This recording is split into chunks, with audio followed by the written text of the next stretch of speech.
The following content contains adult language and humor that is not suitable for viewers under the age of 18. Viewer discretion is strongly advised. The views and opinions expressed during the following video content are those of the individual and may not reflect those of others. Thank you.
Meow, meow, meow, meow. No, sorry.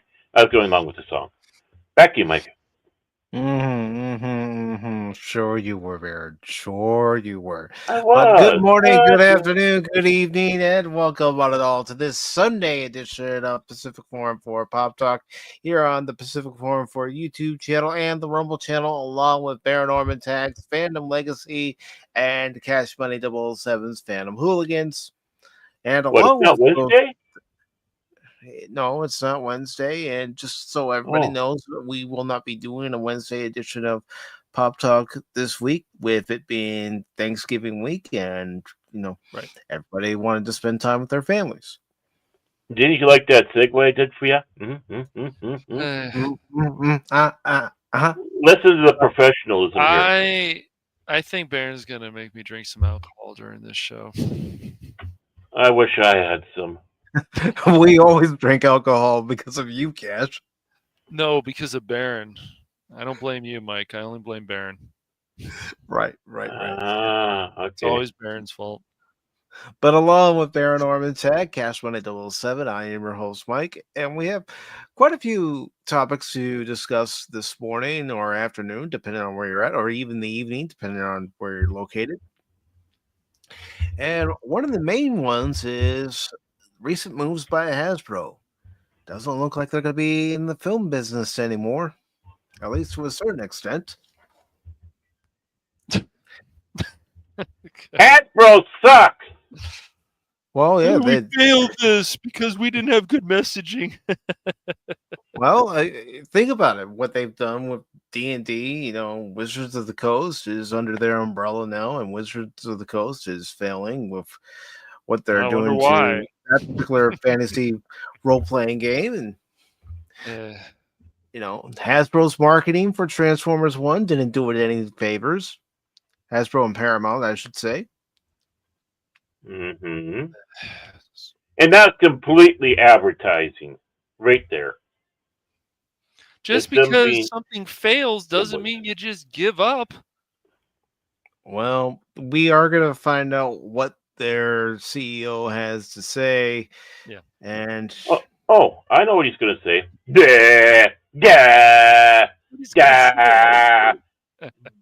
guys bad. You don't like messaging. We're trying to teach you. Come on. You're all ifs and phobes.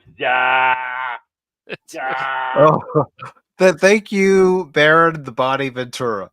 Yeah, he was kind of that way too.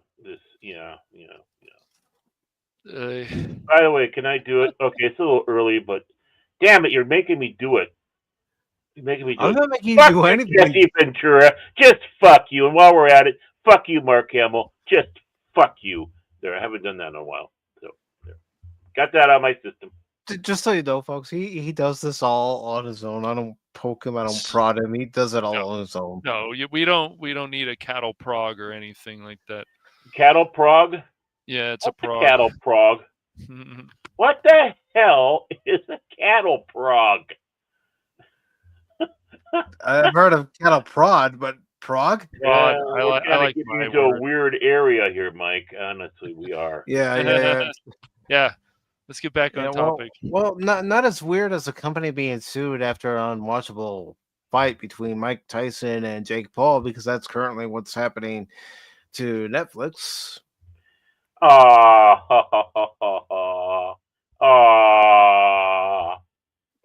so sad. Anyways, We're also gonna read an article from Geek Tyrant where Ralph Macchio talks about where his film, The Karate Kid Legends, fits into the Miyagi-verse and Cobra Kai's timeline. whoa. Miyagi verse? What? There's more than one verse in the Karate Kid?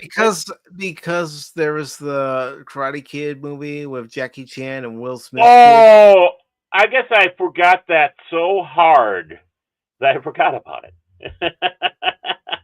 Honestly, I mean, I tried so hard to forget it, and I did a successful job.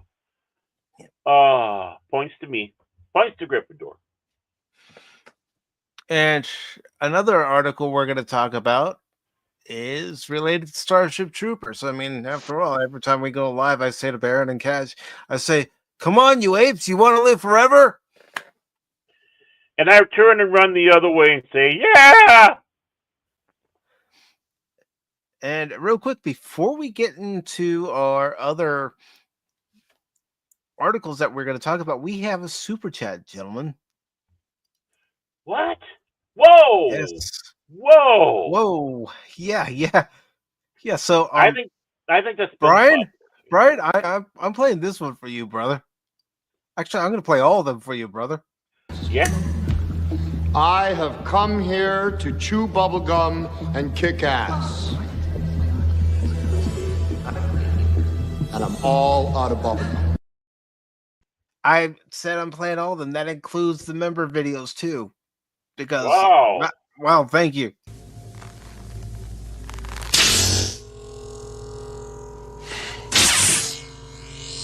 You have the ring. And I see your Schwartz is as big as mine. Now let's see how well you handle it. I let everybody know that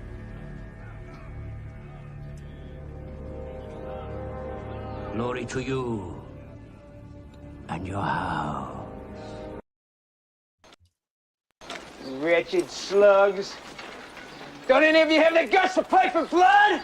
I'm your huckleberry. That's just my game.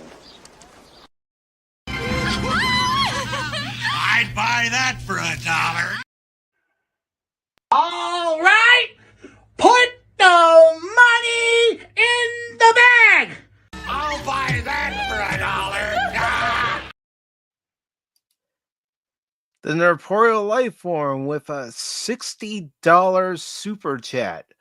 Well, thank you, brother. Thank you. It doesn't have any message there, but Brian, thank you, brother. Really appreciate it. Have a happy Thanksgiving, brother, and I hope we speak with one another before Christmas, but have a Merry Christmas too. Also, speaking of Christmas time, December 18th, brother, I'm inviting everybody who was on Pop Talk this year and also last year back on for a year in review show. If you want to join, just let me know, because you're more than welcome to, since you were a guest this year. That includes you, Anonymous. But thank you very much, Brian. Really appreciate that, brother.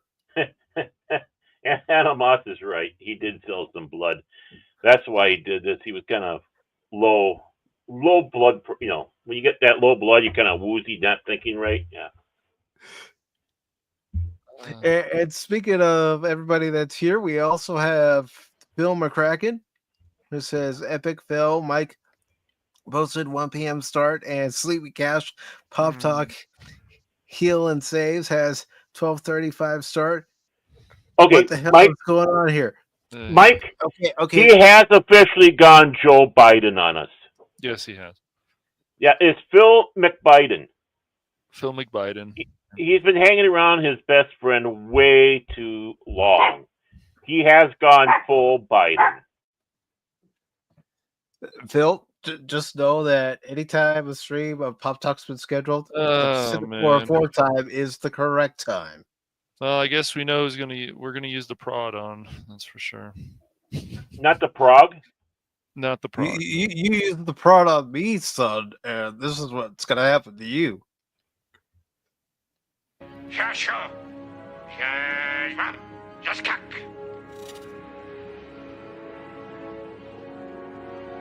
He said, "Today is a good day to die." No, I think Phil's in Dreamland again, so we're gonna have to use the prod. All right. And Phil also says that not structure cash money. That not structure. Thanks No, it's not structure. He says to me, by the way, Mike, awesome solo gaming stream. Though that game's is still kind of creepy. He's referring to Detroit Become Human. Yes. Yeah, I can see where some people find it creepy. Well, it's because Phil's seen his own people. Yeah, exactly. Soylent Green are people, right? So yeah, Phil's actually an alien from another planet. It's okay. Yeah. He also says, "Get your starting time right, Cash Money. Come on now. Come together, right? I can't support an unstructured channel like this. A copy of MSNBC. Oh yeah, and rumors that Elon may or may not buy it. That's right. And hello to Jace. Jace, I hope you're feeling better today, brother. Oh man, it's funny. It's Jace. It's Jace. Yeah. Let's see what else Phil is saying. Phantom Hooligans, MSNBC. He's a nut. He's Phil. He's Phil. He's Phil. Pop Talk healed and saved Cash Money. I don't know about that, Phil. I don't know. Heal and save. Yeah. Okay. No Pop Talk on Wednesday. Cash will need to be put on watch. He'll get depressed. Cash and I were talking about doing something in place of Wednesday's Pop Talk. That's right. No, you guys. Well, be fine. Leave me out of it. Well, you don't. Whatever. Well, because I was thinking with Wednesday being, the day before Thanksgiving, I don't want us all to, have to do a live stream if we didn't want to, and be able to spend time with our families and. Mm-hmm.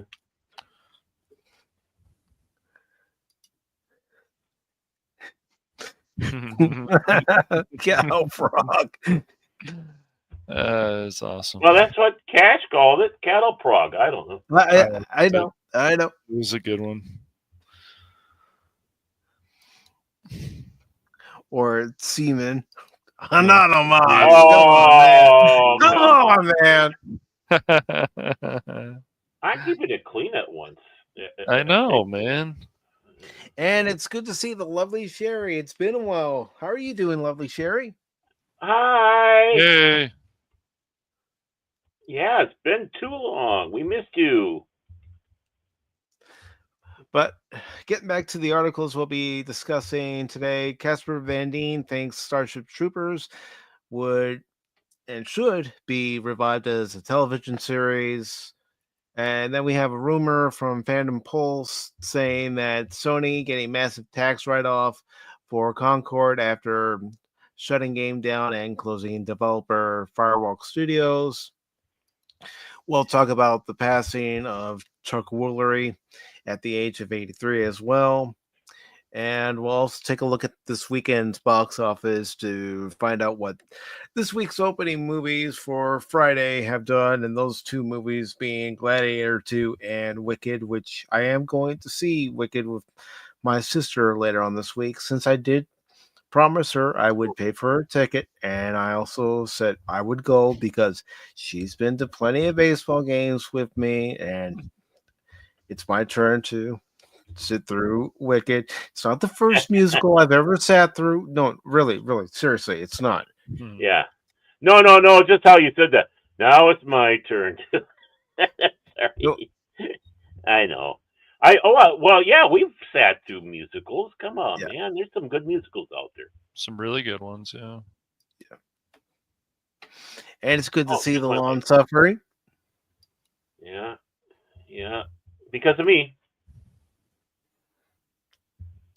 And it's lovely seeing you here in the chat, Sherry. Like I said, it's been a while.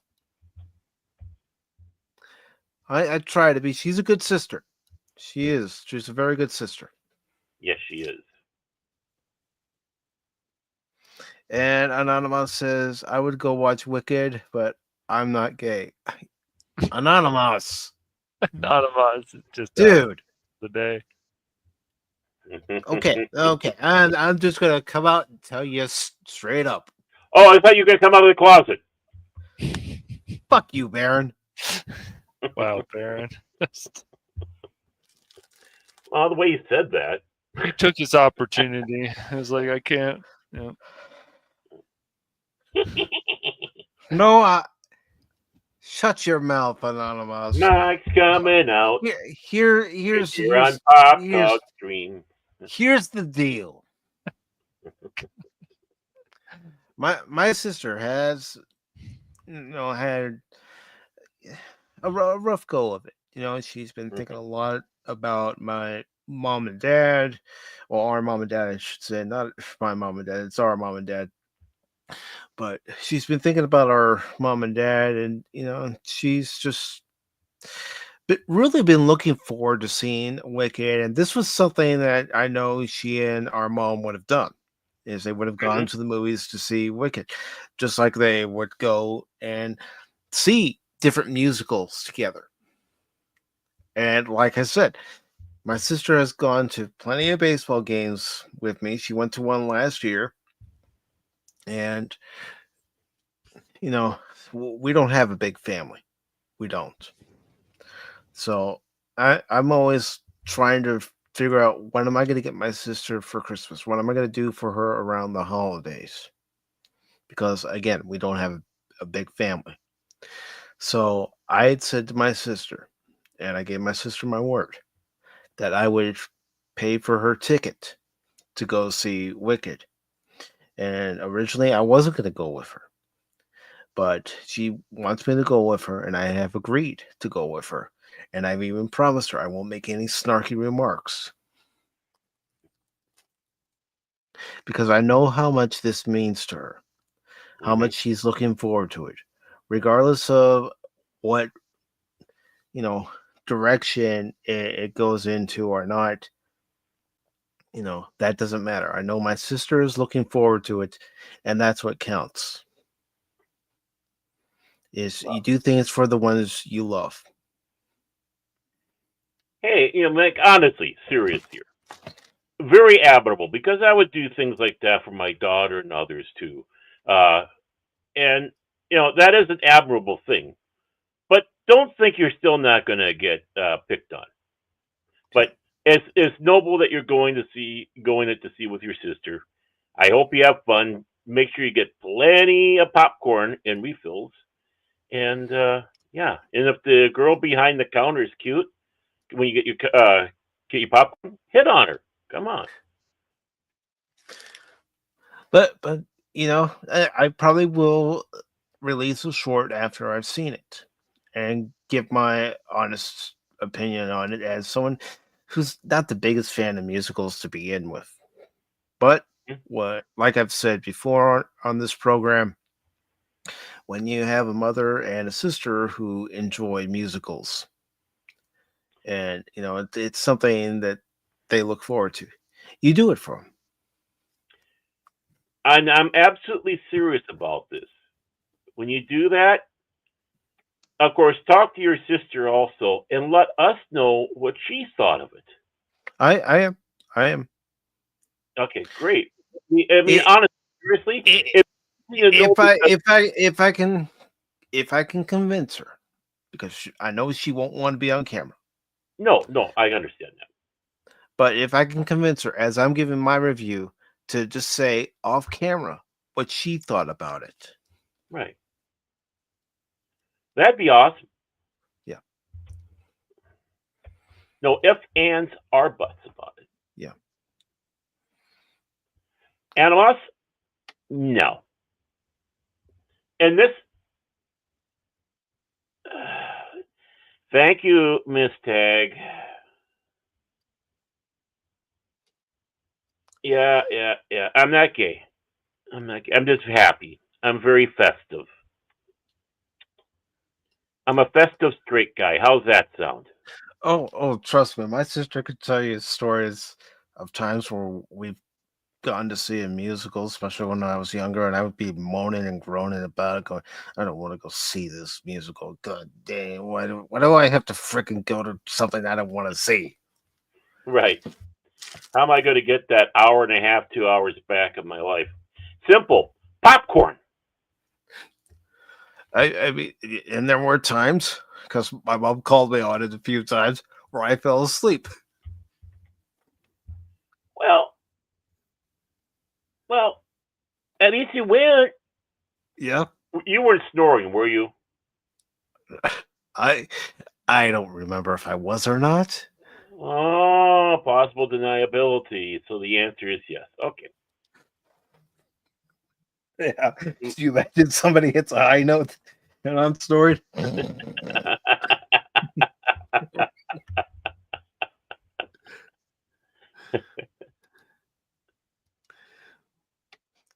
For T-Day, it looks like it's me and the wife. Everyone has skipped out.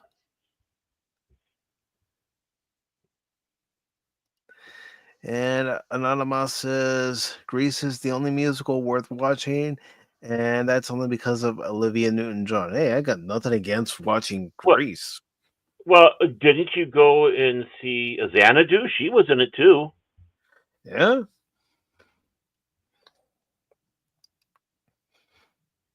Wow. No. I never. Well, I have never forced her to watch it. I think she's talking about the former, her former, who was utterly obsessed, taking his daughter to see Revenge of the Sith at the age of 2 or 3, and she made sure she got her out before we got the Krispy Kreme of Anakin Skywalker. Didn't want to scar her. So, are you sure about that there? Because it certainly sounds like. Boy, that escalated quickly.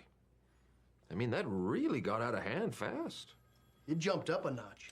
It did, didn't it?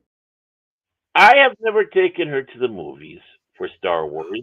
I have never forced Star Wars on her. Oh, her daughter has.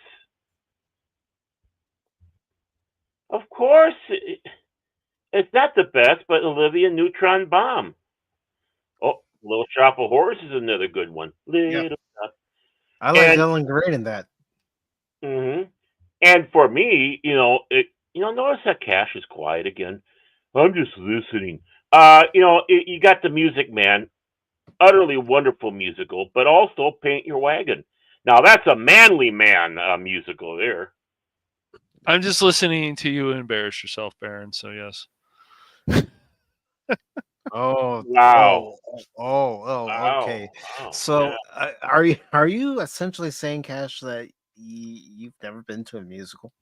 Of course I have, but I just like listening to Baron embarrass himself. He performed in the musical. I did not. No, I don't think I did. Maybe I did. I don't remember. No, the musicals. It depends what they are. Like if you watch Singing in the Rain, I don't care what anybody says. Right? Hilarious Anonymous. That's a classic. That's a great one. It's Rent. He went to see Rent many I've times. never watched Rent. I'm so touched. I thought I always laugh at that one dude who came out of the movie of Chicago and said, "This is the greatest thing I've ever seen, ever." I was like, dude, just relax. It's gonna. Well, I saw Chicago the musical, and like I've said before on Pop Talk, Cell Block Tango. If you catch my drift. Because again, I still remember going with my mom and sister and my dad to go see it. My dad and I were bored until that number, and then we perked up, and my mom and sister called us both on it. It's like, yeah, so what? No, there's definitely some really good musicals out there. I mean, I know people are interested in watching Wicked in my family, like my brother and my dad, but will it happen? I have no idea. I'm not going to push it. It doesn't really matter to me. Crit saw it. He liked it a lot. He said there were some problems with it, but he always says that.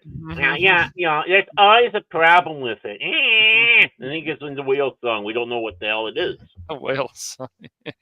Like you said, the Music Man is great. Yeah, there's some great musicals out there. I will always defend Dreamgirls. I think Dreamgirls is very well written. That was good. That was good. I'll admit it.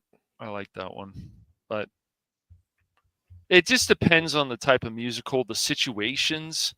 I would say Grease, the first Grease movie. After that, you don't need to care, but the first Grease. Yeah, movie don't watch Grease too. My sister did. My sister doesn't like that. Yeah. I'll even bring it up every once in a great while, and she'll just give me a look. Yeah. Well, was it the pirate movie? That was kind of fun to play off of. Pirates of Penzance. That was my mom's favorite. Mm-hmm. And the pirate movie is Mandy Patinkin. Yeah. There was also one, of course, 9, but 9 is not completely a musical, but I think it is considered a musical. That was interesting. Yeah. Another favorite of mine, my mom's, was A Chorus Line.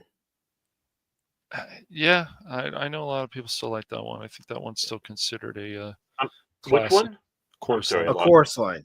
A Chorus Line. Oh yeah, yeah.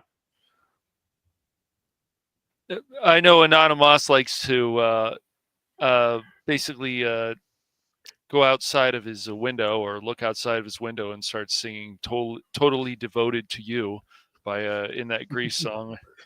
Well, you want to know what's funny? Really my mom and sister used to always say to me, "It wouldn't hurt you to get some culture." I said, "I do get some culture. They're called the Romulans and Klingons." It's called the glass of coffee that's been sitting in my office for 3 years. Isn't the chorus? Oh, which one had Roy Scheider? It wasn't chorus. It was. I think, if I remember, Scrubs also did a musical episode. Yeah, I think they did, and of course Buffy did. Yeah, they did a. That's right. They did it. You're hopelessly. I agree, Anonymous. I agree.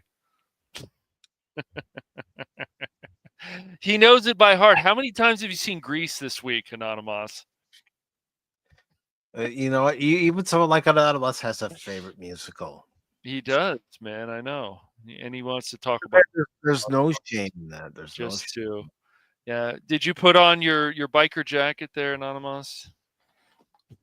You know what one I like? Jersey Boys. Oh. Yeah, I don't think the narration is very good, but the music is good. Yeah. It depends on which production you hear it. I heard it when it was playing in Vegas. Oh, I was talking about. I thought it was good. That had come out. Oh, the movie. The movie. It's not. Yeah. The movie doesn't do it justice. No, I'm sure it doesn't. But what was fun about seeing Jersey Boys in Vegas was, there are people of all different ages, and they're just grooving to the music because it's the Four Seasons and it's good music. Frankie Valli and all of them, but we've got some articles to get to, and let's go ahead and get to them. Yeah, we've been already a half hour into the show, and we haven't even got the articles yet. What the hell is wrong with us? Nothing at all. Good. Oh, damn. I was hoping there'd be something. No, nothing at all. Nothing at all. You know how it is. You get on that topic, and sometimes it takes you a while to get off that topic. Yeah. Especially musicals, because, we're... Well, never mind. I mean, we're supposed to be into sci-fi and fantasy, right? We can't have something else that we, Well, I wouldn't say tolerate, but we can appreciate it for what it is and the audience that it has. Well, if you look hard at it, technically a musical would be a fantasy, because who the hell starts getting into song in the middle of a scene, or just walking or whatever? It's like, no, it's a fantasy. Well, just imagine Star Trek: The Next Generation, the musical. T.L. Grey Hot. Well, remember they did do it with a strange new what I, the f is this? I'm talking about a Broadway play, not a musical Oh, episode. Broadway play. Directed by Mike. Ooh, I'm all for it. yeah. It's good to see Vor. What's up, Vor? What you do is you do it like a Christmas Carol, because that's no Picard is like Scrooge, and it's like and then you go through the different ages. You go to Star Trek past, present, and future. And of course, needless to say, if he goes back, it's back. It's got to be the Kirk time, and there's Khan. I am Khan with vengeance in mind, here to destroy the Enterprise. No, Yeah. Have you ever thought about delving into musicals there? Because that wasn't bad. That wasn't bad. He needs to fix Actually, the spelling of musicals, but yeah, all right, Anonymous. well, it's kind of funny. It's something we were the Star Trek group and I were, that I was part of. We were kind of joking around and coming up with that stuff. We got a few of those out there, And I'm trying to remember who we had for the. Oh yeah, Ghost of Christmas, Star Trek Past, Present, and Future. But work on it, Anonymous. I have faith in you. I think. Yeah, and Anonymous derailing the stream. I don't know that we are exactly on the right track to begin with. We never are. And your Ron says I've been boycotting Hasbro since they ruined D&D with Mexican orcs and catering to furries. Yep. Mm-hmm. All I can say is again from Star Trek: The Next Generation, the musical phaser banks, blasting every day. Oh, what fun it is to slay a Romulan today! Hey, I was thinking more phaser banks, blasting everywhere. Fire, photon torpedo, and Kalis, you will bear. I don't know. mine was better. Oh, shut up. Shut up. I want to go home. Hospital stay is getting annoying. I'm sorry to hear that, Vor. Oh, yeah. I sympathize, man. Hope you get out soon. Yeah. Mm-hmm. I hope so too.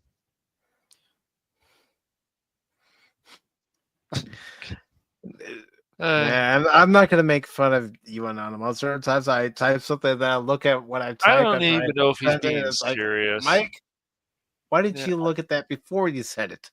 I don't even know if he's being serious or not. I don't trust Anonymous all the time. Okay, yeah. Yeah, right. I hope so. Oh, Man. great. I hope you do get to go home soon, man. So, this first article here is from the Boston Globe. It's from Cecilia de Anastasio. Oh. And it was posted on November 20th. It says Hasbro's gamer CEO refocuses on play after selling film business. It says Hasbro Inc. Chief Executive Chris Cox couldn't hide his disappointment when he opened 2 packs of his company's Magic the Gathering playing cards at a board game cafe in New York. Cox likes to play from a red deck, whose aggressive cards can quickly deliver creatures and spells to batter an opponent. Instead, he got the more can't even say it this morning. Damn it. Contemplative, blue cards that would require him to patiently build a strategy to deplete his rival's health and win the game. He resolutely shuffled and drew his first hand. A gamer at heart, Cox has tapped to. Come on, Mike. Read the freaking article the way it's written. Yes, I do criticize myself, folks.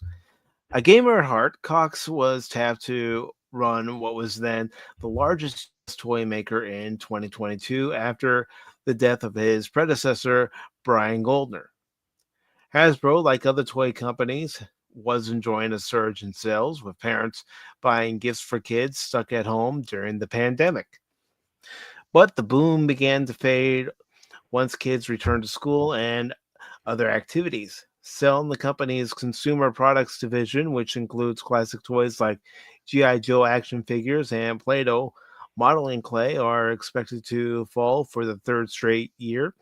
Analysts are forecasting only modest growth in 2025. Hasbro has laid off over 1,000 workers and is considering a move to Boston from its longtime home in Pawtucket, Rhode Island. Wow. Meanwhile, Hasbro co-financed Hasbro co-financed, including the recent Transformers 1, which is actually better than the first trailer would indicate,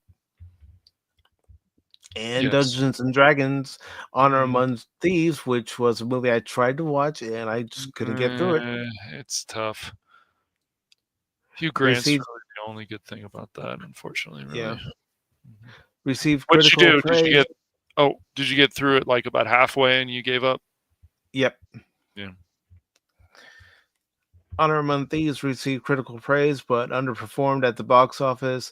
Last year, the company sold off most of its film and TV business, and longtime rival Mattel Inc. passed the company in annual sales, while studios such as Sony Group Corp. And Lionsgate Entertainment Corp. Will continue to make movies based on the company's products. Hasbro itself won't co-finance the films. It's part of a larger strategy to invest more in video and other games, which are popular with kids and adults and have been taking a greater share of consumers' leisure time. Goes on to say, we want to reach fans where they want to play, and increasingly that is through digital expressions of their favorite brands, Cox said. The Microsoft Corp veteran joined Hasbro in 2016 as president of the company's Wizards of the Coast division. Well, you can blame him for the fall of D&D, Baron. Oh, yeah. Which makes Magic and the popular Dungeons and Dragons role-playing game. Sales at that unit nearly doubled to 1.4 billion between 2019 and 2023 as Cox introduced new card packs for Magic and an online version called Magic the Gathering Arena. A licensing deal for the hit title Monopoly Go is expected to bring in 105 million in revenue this year, while Baldur's Gate 3 garnered 90 million in its first 6 months. Goes on to say Hasbro wants to make more games itself. The company has already invested 1 billion in developing video games. Cox said he's earmarked 100 million to 150 million a year for future projects, including a new science fiction adventure game, Exodus, headed by veterans from Baldur's Gate development for BioWare. I mean, with that 150 million, they could still fund a movie if they wanted to. Yep. Yeah. Hasbro is also working on a new Dungeons and Dragons video game that hasn't been previously announced, Cox said, and an action adventure game based on G.I. Joe that is currently in pre-production. The company aims to release 1 or 2 video games a year by 2026. Yeah, but what about Transformers Reactivate? You teased it a couple of years ago, and we haven't heard anything since. Don't you like teasing? And I wonder what animal they're gonna put in the G.I. Joe movie, if you know what I mean. Wink, wink, nudge, nudge. Seeing the more. Yeah. Video games aren't a surefire way to counter the Dragon toys and movies. In 2023, Wizards of the Coast canceled at least 5 video games amid a post-pandemic contraction in the industry. More than 11,500 video game workers have lost their jobs so far this year. Some analysts predict the market will rebound in 2025, but still won't hit the COVID-fueled high of 2021. Well, that's because everybody was at home. They always use this COVID thing as an excuse. Oh yeah, it's always It's just bullshit. Every time, it just blows my mind that they just keep doing that. So stupid. Yeah, I know it's tired. It's COVID, COVID, COVID, Russia, Russia, Russia. Mm-hmm. Yeah, absolutely. You're on microtransactions. That's what they want. Mm-hmm. Those used to be called modules. It's easy for them, Baron, to use the COVID excuse instead of blaming themselves for some of the stupid decisions that they've been making.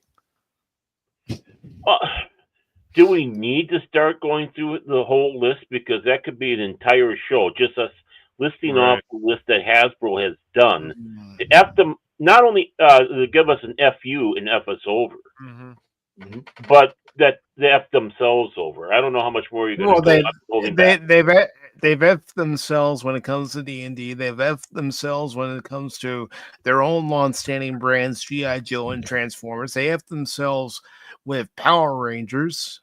I mean, come on. Yep. Exactly. And the article goes on to say Hasbro is looking to invest more in its Magic video game format. Sales of the fantasy card game have grown each of the last 6 years, and in 2022 crossed $1 billion in revenue. But Cox said Magic Arena, while popular, doesn't harness Magic's two biggest growth areas, collectability and its Commander format, which involves more players and cards.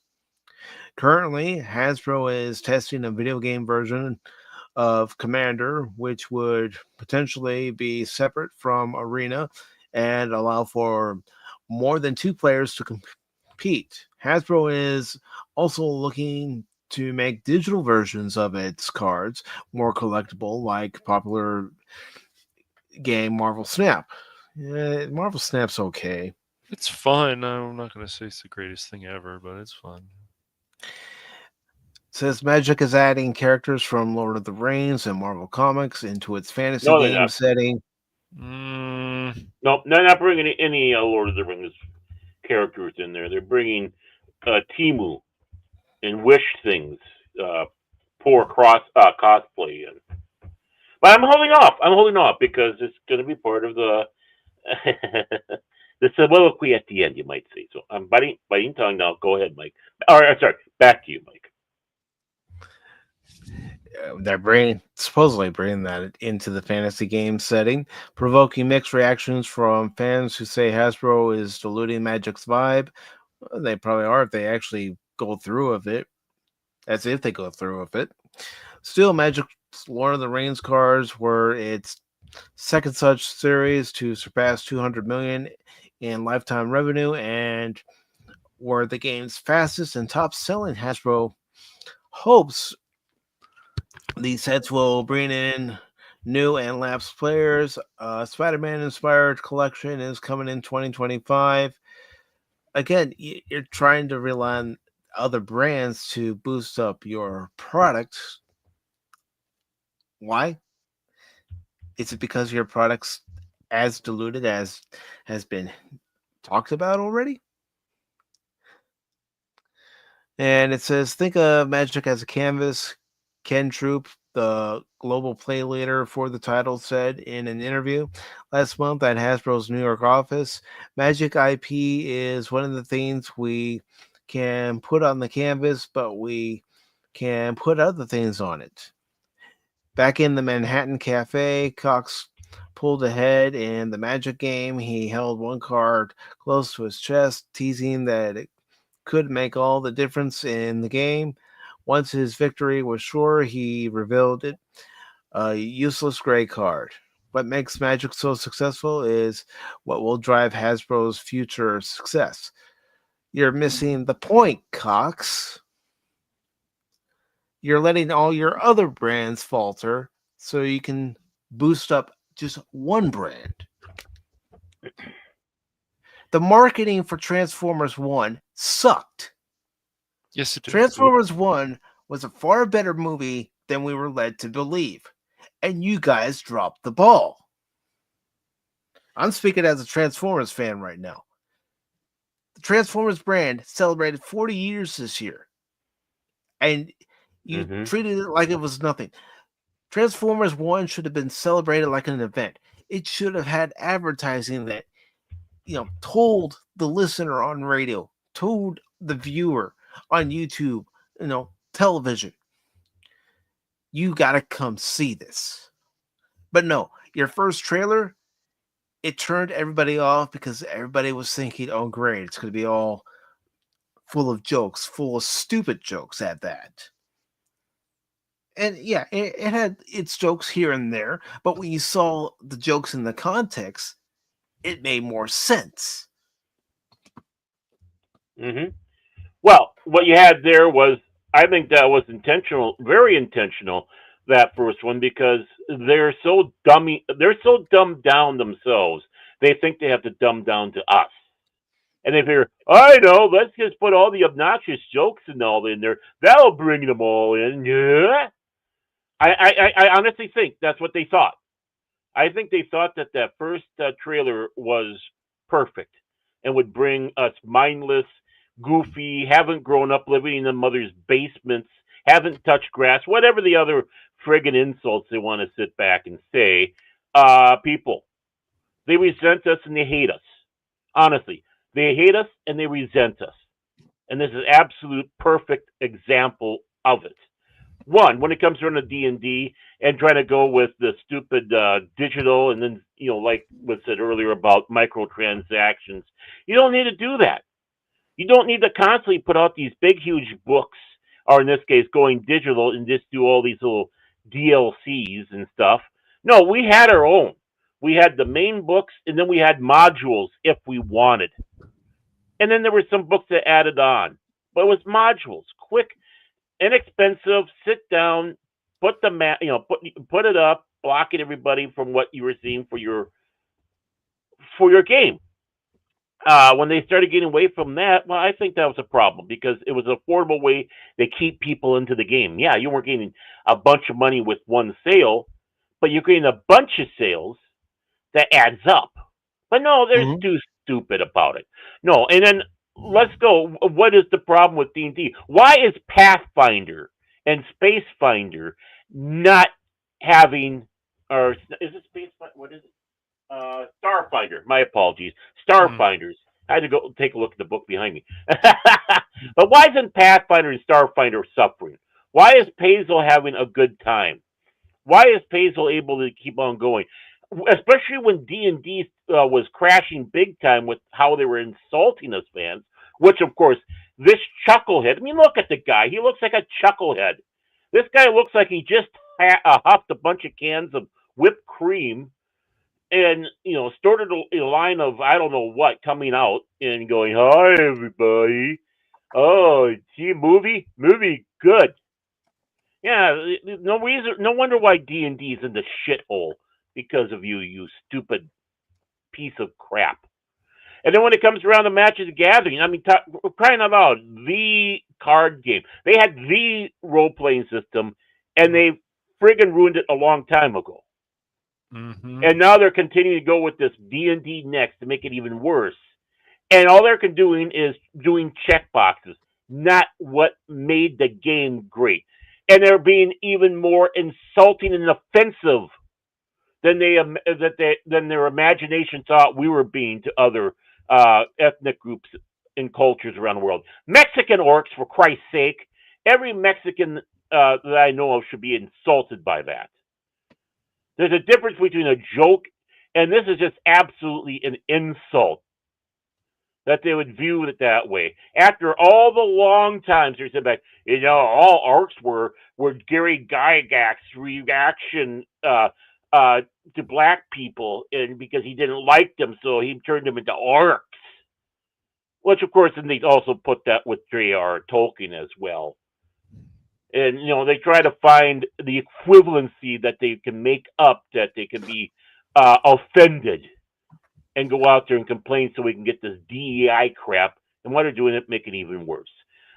So you just ran into the ground. Magic the Gathering is probably the premier card game. It was. And you're running into the ground. And what do? You have to bring in Lord of the Rings, and I don't mind if they bring in Dungeons and Dragons.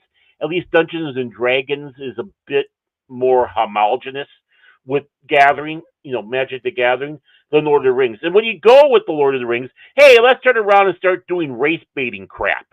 Well, it's stupid, man, because I know these things can become a crossover or whatever, but Magic never needed to become a crossover. We talked about this before, Baron. It never needed to do that ever. You just you continue with the formula. You make cool cards. You make great art. They had great artists. And what was it?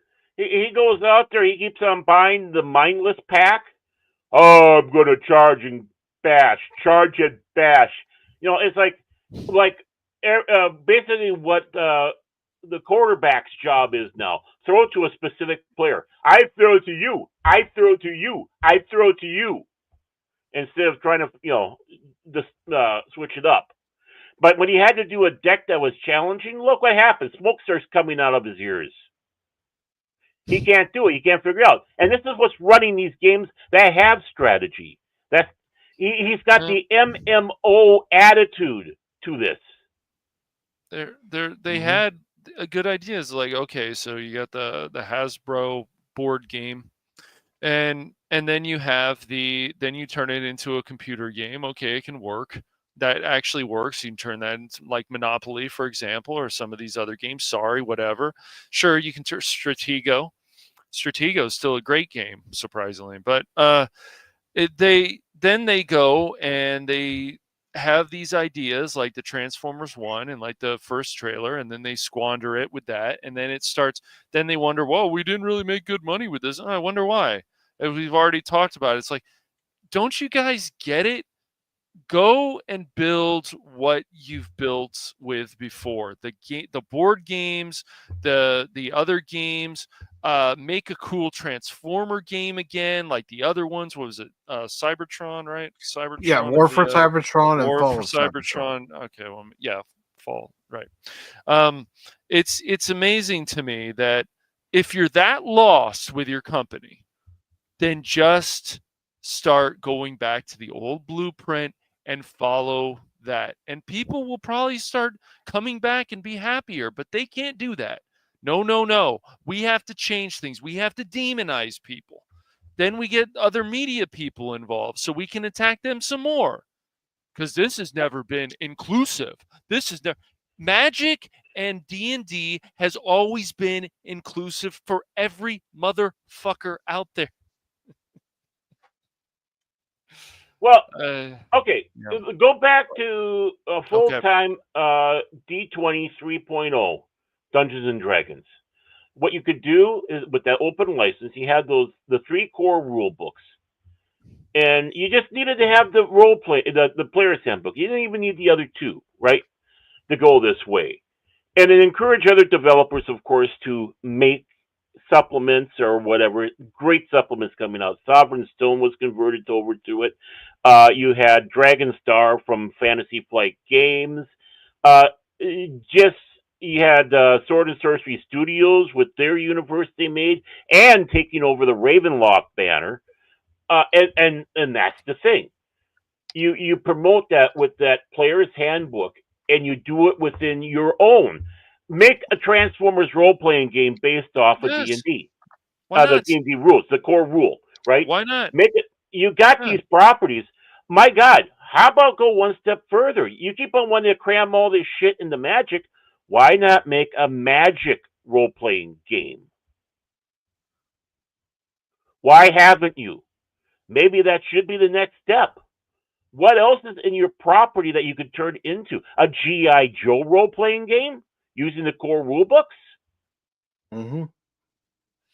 Yeah, I mean, you can branch out and you grab. They did it with Marvel. They did it with these other properties. What's the point? They follow D&D rules with a die and whatever. I don't understand, but they don't care. It's just. Well, let me ask you about this. Oh, go on. Mm-hmm. Yeah. It's been a couple of weeks since we had our Transformers 1 watch party. Right. Yes. Do you think that movie is deserving of a sequel? Yes. Yeah, actually, I think so. Yes, with a qualifier. I don't want to see a movie. I want a series. Yeah, I think a series could work. Yeah, I would be fine with that. As long as they keep it as good. Mm-hmm. As long as it doesn't suffer from quality loss. And... Mm-hmm. Yes, they did, Vor. Well, yeah, I understand what you're saying there, Vor, but this is what I'm talking about for Hasbro, because you have GURPS out there that has all these different world systems, and you had other people using those rules to make their own systems. Yeah, you have a few of them that are that way and are great systems. You got Traveler. Traveler was meant, the classic Traveler was meant to be an open universe system, and you could have gone out there and make your own stuff. So you have Mongoose Games playing around with their stuff over there. They even branched out to doing Babylon 5 back in the day. They also did it with Judge Dredd. Yes. So sure. you got all these other ones, but and I know they're a good, and they're a good outfit, and I know they go back to the 80s. I remember when they came out. I really, really do.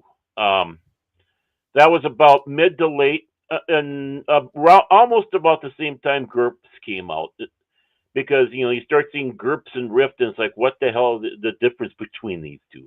But when it comes around to helping out, basically saying what Hasbro could have done better, this is what I'm just being narrow-minded on that one aspect, because that's what we're talking about here, how they screwed this stuff up.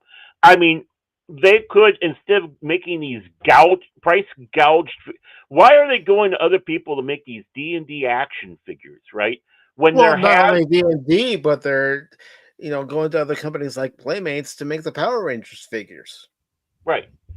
I mean, go back and redo the original figures that they had back in the day. My God, Star Wars did, or you did with Star Wars, right? You have the retro. They have no problem doing reissues of G1 Transformer figures. Yeah. Every so often you'll get a reissue of Hound, or the Seeker Jets, whether it be Starscream, Skywarp, Thundercracker, and their variants of Ramjet, Dirge, and Thrust. And what you need to do, Mr. Chucklehead, is fire everything in your DEI and don't even try to rename it. Just get rid of it. It's filth and it's garbage and it's ruining your brand. If you go bye-bye, the real gamers will not friggin' cry, because you got Paizo out there to fill that gap. Because you can take that game system, and there's a lot of the old systems. You got drive-through RPG, so people can get copies of the old games off of there, the 30.5, the 0.3s, print on demand. So you go, Chucklehead. You end up waking up and you're taking a poop on the streets of San Francisco because you really just screwed this all up because you're a Chucklehead. We won't cry, because we got other things out there. You're purposely ignoring the Gen X that built your brand. Mm-hmm. And a little bit of the generation before too. But when this really exploded was with Gen X. Yep. And we've been nothing but shit on back then, with the attacks from people around being the nerds, with them calling the Satanists, with 60 Minutes doing a hit piece that wasn't even fucking true. That's why I don't trust. If you want to know why I don't trust the lamestream media? You want to know why the legacy media can go fuck itself? That was my first wake-up call to it. And I've never trusted them ever again. And you got movies like Mazes and Monsters going out there mocking us, with good old Tom Hanks, who's got to run off to Greece, if you know what I mean. Wink, wink, no more, say no more, say no more. And then when you guys start About the only time we got welcoming arms, real welcoming arms, was when Edition 3 came out, the third edition. Then because the Gen Xers were really getting involved, they had those third parties. It was like this was our heyday. This was like our golden age. We came out of the silver. We're now in the golden age for us. Mm-hmm. And then when you guys started taking over with 4 and 5, all of a sudden, again, you guys friggin' insult us. You come out with Fat Cole the Clown as a personal assault on us Gen X gamers. You come out with other stuff. We are told that we are not your core ideal no more. That we can go off and F ourselves. Well, you know what, buddy? Before you start saying crap like that, realize it can come back at you. It can come back at you hard, and it is right now. Go F yourself.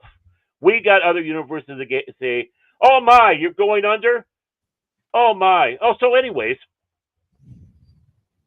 But before we continue, because I do want to hear what Cash has to say, too, I want to say hello to DJ Play Nice. And DJ Play Nice, just know one thing. A wizard is never late. Nor is he early. He arrives precisely when he means to. Nobody's ever late here to Pop Talk. You arrive when you're supposed to. Propaganda DI woke agenda is the path they went, which turns away the people that played it from the start. Exactly. Yep. Henry Cavill was the guy that gave gamers good attention, and they attacked him. Yeah. So, Cash, what do you have to say about this? It's just they didn't need to do this. But once again, they're like, "Oh, we're just going to focus on less, so we don't have to do as much." It's like it's ridiculous. Get some good people in there, and bring back the old stuff. Bring back people like Baron that care about these properties. Bring back other people that have played D&D, even if they haven't played the board games or whatever. They played stuff that's D&D, Ultima, other things. This is D&D type stuff. And go from there. But they just don't. It's like, do you want to make more money or do you not? And it's obvious that they don't. And it's really embarrassing. And it just keeps happening for any different companies. This is going to happen with Hasbro. This is, of course, happen with Ubisoft. They find a better direction. They think that they know what they're talking about, but it's like they don't. They want to talk down to people. These companies need to stop talking down to people. It's really frustrating, but unfortunately, it's going to keep happening. Yeah. They went to college, so they were taught by. And here's the thing too. It's not just these past 4 years. It's been happening a lot longer than that, where these companies have been. But it's gotten a lot worse to their consumer the last base. few years. It's gotten a lot worse. Yes. Well, the sad thing, Cash, is, well, first of all, these guys went to college and were taught by someone who never had a business. They've basically earned their degree and then went right into the teaching room. And of course, you know how cess-filled colleges are with their DEI. So of course they come out, and then with that, he's thinking, yeah, this is how you make money. This is how you make. You gotta pander and blah blah blah. We don't have to do research, and these people are just problematic. So these are the people we want to. The people that never bought the game and complain a lot and will never buy the game. Yeah, we have to cater to them because they think because they're complaining they gotta do something about it. Because obviously it's got to be a problem. So yeah. They think what they're doing is going to make the money, and they're shocked like this when they find out that instead of having toilet paper in the executive bathroom, you have a 1959 phone book with pages ripped out. I think the other thing is do some more focus groups, for fuck's sakes. Like it's just and stop being like, oh, well, this one group said this, or this said this on social media, so we have to do this. It's like, you need to stop getting rid of your core customers. That's stupid. That's just really when you have dumb these companies for any company. And these executives who think they know better than the consumer base. I'm just going to go ahead and bring it up. What about what the Disney company is doing at Walt Disney World? Getting rid of the last very last thing that Jim Henson himself worked on. That pissed me off. Muppet Vision 3D at Walt Disney World. They're getting rid of it. But there's going to be a ride. There's going to be a ride. Oh boy. Yeah, well, they're taking an existing ride. It's no longer going to be themed to Aerosmith, and they're theming it to the Muppets. Mm-hmm. I don't see how that's going to work. And a lot of people, yeah, they know it's dated, but they love Muppets Vision 3D because not only was it the last thing that Jim Henson worked on, but it also has the majority of the original puppeteers and voice actors who worked with Jim Henson on the Muppets. Yeah, that's amazing. You're erasing history. And if you want to just upgrade certain things, if you think certain things are a little bit dated or a bit more dated than that, and go from there. But no, we have to remove this. Well, then put it somewhere else. Or just put Monsters Inc. in that other place that they said there's a nice area. They were saying that in that article we were looking at the other day, Mike. Mm-hmm. It's just these decisions are so idiotic, and they will not stop doing them. It just won't. It's well, see what you're saying there, what Vor was saying there is wonderful because if we can get them all corralled in the I can't even talk into one area, right? They want to isolate themselves so much from the real world that they're going in there, have no touch of anything. I mean, Mark Cuban dared say in there, why should we exclude people of other views? Can't we have dialogue and all that? And of course, Rob Reiner, in his usual way, as he's rolling on the ground trying to get up, is screaming, "No, we can't do that." It's always been the Let dumbest. all these people go there. Then they're out of our hair. They're out of our way, and we can fix this shit. It's always been the dumbest thing where there's people who it's their ego. It's always their ego, and they want to shun people down. Yep. They want to shut them down because they don't like some opinion. Oh, that's stupid. How do you know it's stupid? Just let the person speak and let them explain. And if it doesn't work, fine. But what's the problem with trying something new? And if many more of these companies would actually, from Sony or even go back, other ones, Microsoft, Hasbro, of course, go back to a lot of things that worked, you guys will make tons of money. But you don't. How do you think companies like Monsters Inc. and The Incredibles and Toy Story became successful? Because there were new ideas. Yes. And a new story perspective that they took a chance on, and That's worked. Right. Yes. Well, and that's just it. They are not creative. No, they don't have a creative bone in their body, but they think they are. Yes, but they don't want to try. They don't want to fail. They're so worried. It's always the same thing we go back to every time, and it never fails with them. They just keep doing the same stuff, same thing. The trailer, the first one of Transformers 1 is just another example. It's like, you guys need to do a lot better. Well, do you want to make more money or not? Look at it this way, Cash. Yeah. Look at it this way. These are people who sit around with their cheese doodles, sitting, watching crappy stuff, and jerking off with their right hand. All of a sudden, they discover, hey, I got a left hand, and they start jerking off with their left hand, and they think they just got creative. That's what we got. That's the mindset of the people. They're doing the same friggin' thing, except let's just change the camera angle. Yep. They have done nothing different. They're still jerking off. The ideas they come up with from things that, like, all this sex in something that shouldn't be there, or all this cursing that shouldn't be there. It's just, these ideas are just so stupid. Like, they just don't fit. And it's like, oh, well, we don't care if we build up characters much anymore. They can be just one-dimensional. That's fine. Are you kidding me? Come on, guys. Oh, you have these billion-dollar companies. You've already said, though. You've got these IPs where they've told fans like us, we don't belong in this IP anymore. Right. And it's like, excuse me? I don't belong in this IP? Why? Because you're changing it? Exactly, that's why. You don't fit in with us anymore. Yes. So yeah, and look at you're sitting there going, wait a minute. Without us, this IP wouldn't be thriving like it is. That's right. And it's not arrogance. That's just the truth. right. Well, I mean, let's look at it.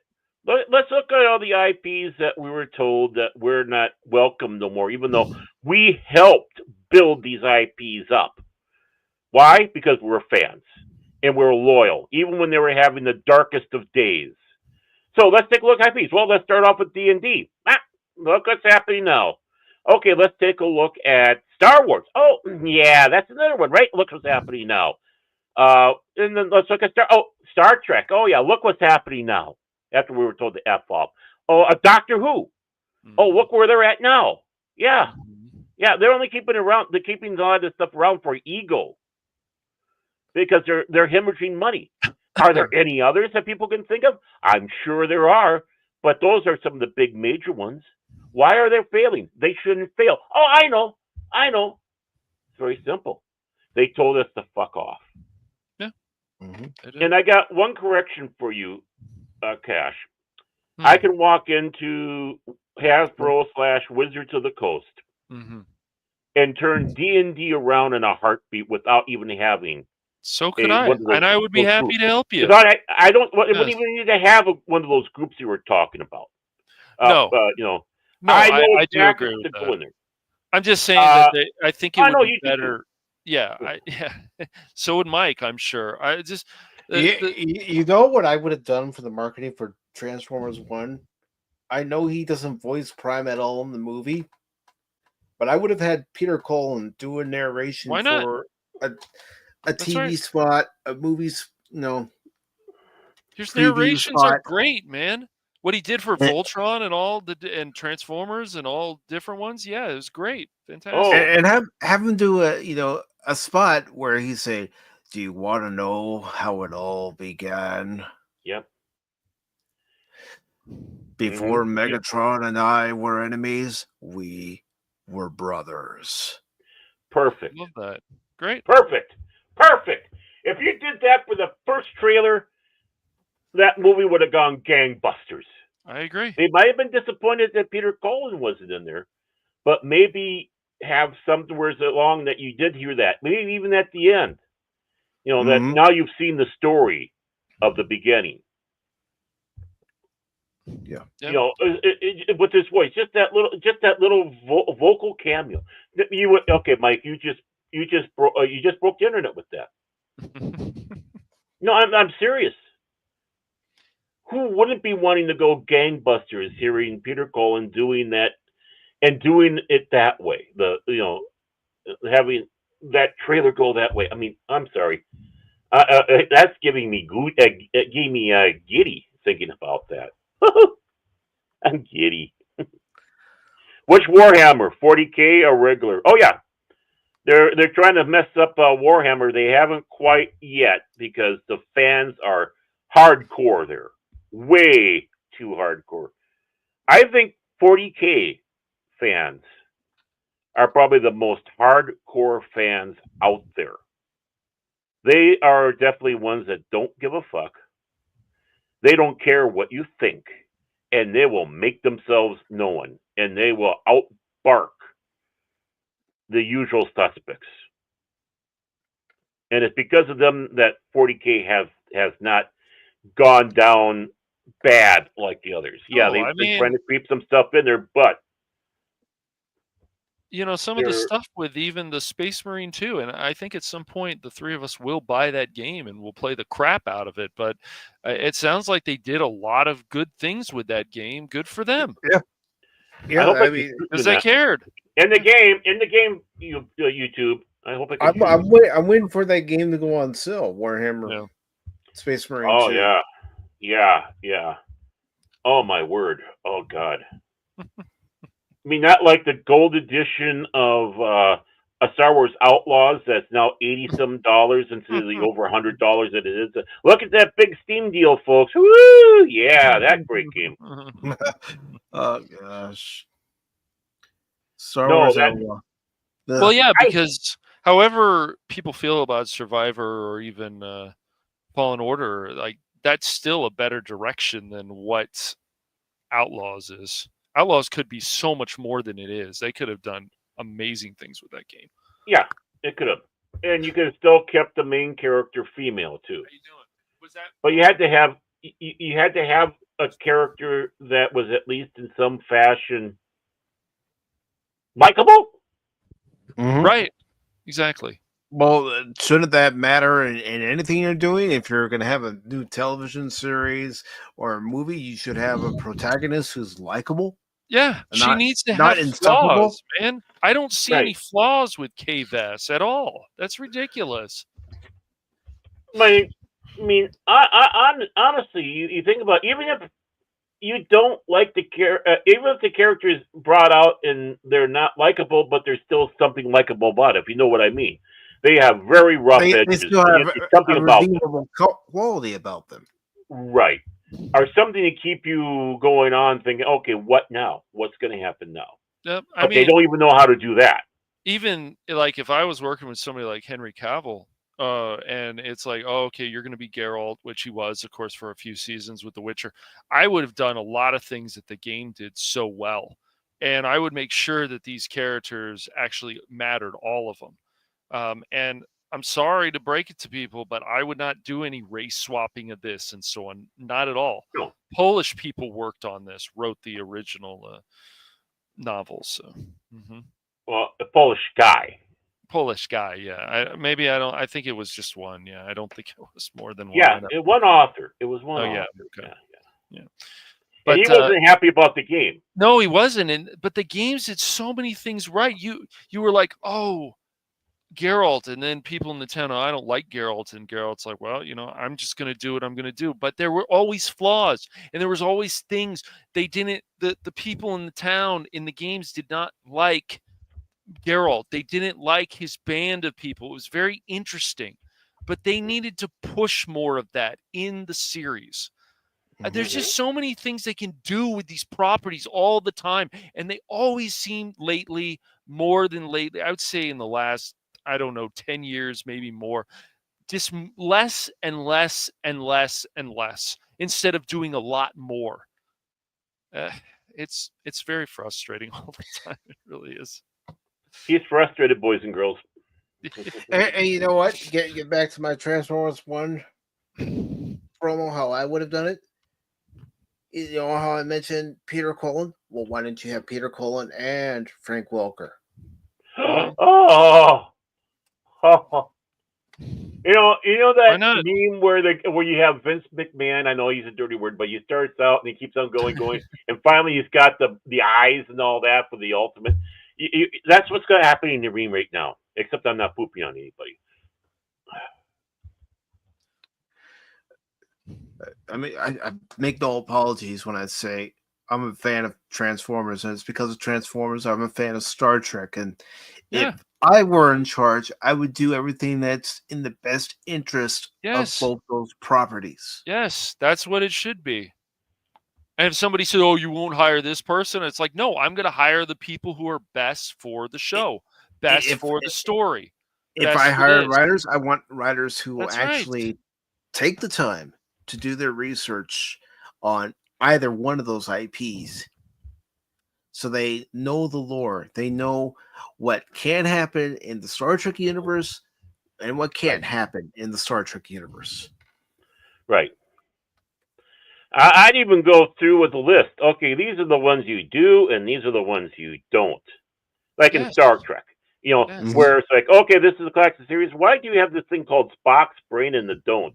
Oh, that's in the very don't. No, sorry, they should be in this pile. Absolutely, do not do.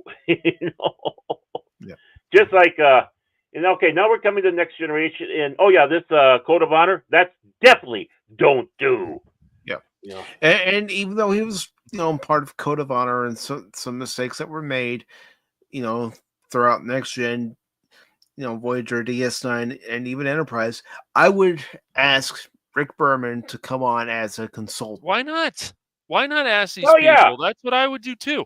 If I'm working on something like the Cowboy Bebop series that Netflixies, but Netflix, Netflix decided to do in the direction they went with it. No, bring on the creator as a consultant at least.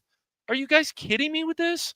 Work with the people who originally worked on the property. It just makes Well, sense. not only just worked on the original property, I would want to have his insight and anyone Yes. else's insight who Yes. actually worked with Gene Roddenberry close enough. So I would make sure that I get things done correctly. That's right. Yeah. I mean, that's about the closest you can get now because, a lot of the others they have worked with them are gone now. Mhm. Yep. People can Yep. say whatever they want about the prequels, but there was still a cohesive story there. That's what's important, or should always be important. Oh, And by the way, I want to say hello to Leia Rose, the lovely Leia Rose, the princess Hello, of Leia. YouTube. Hi, Leia Rose. You know, it's been nice. It's been nice to see Leia Rose, and it's been nice to see the lovely Sherry this morning. I know. I'm sucking my gut in for this whole broadcast now. Making myself look, trying to pretend I have muscles.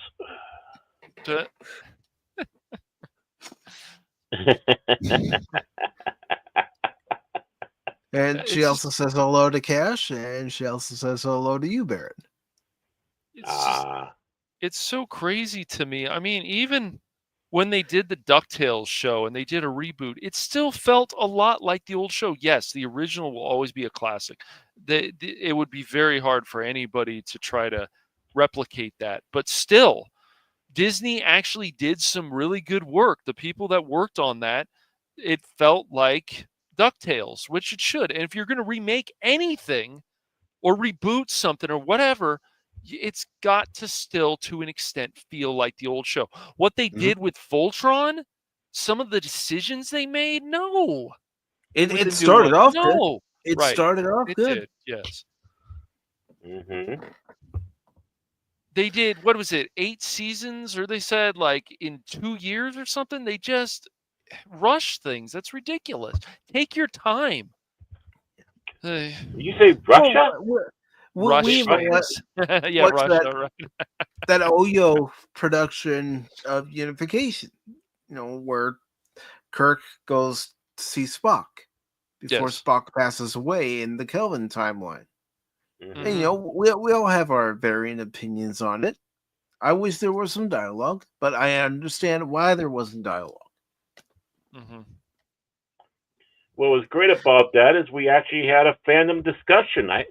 I mean, when you sit down, we weren't all agreeing on things, but the thing is that's how fans used to be. Yeah. Yes. Because when people disagree on playing stuff, the next clip just as a little tongue-in-cheek laughter. We weren't like this at the end of our discussion. One shall stand, one shall fall. Why throw away your life so recklessly?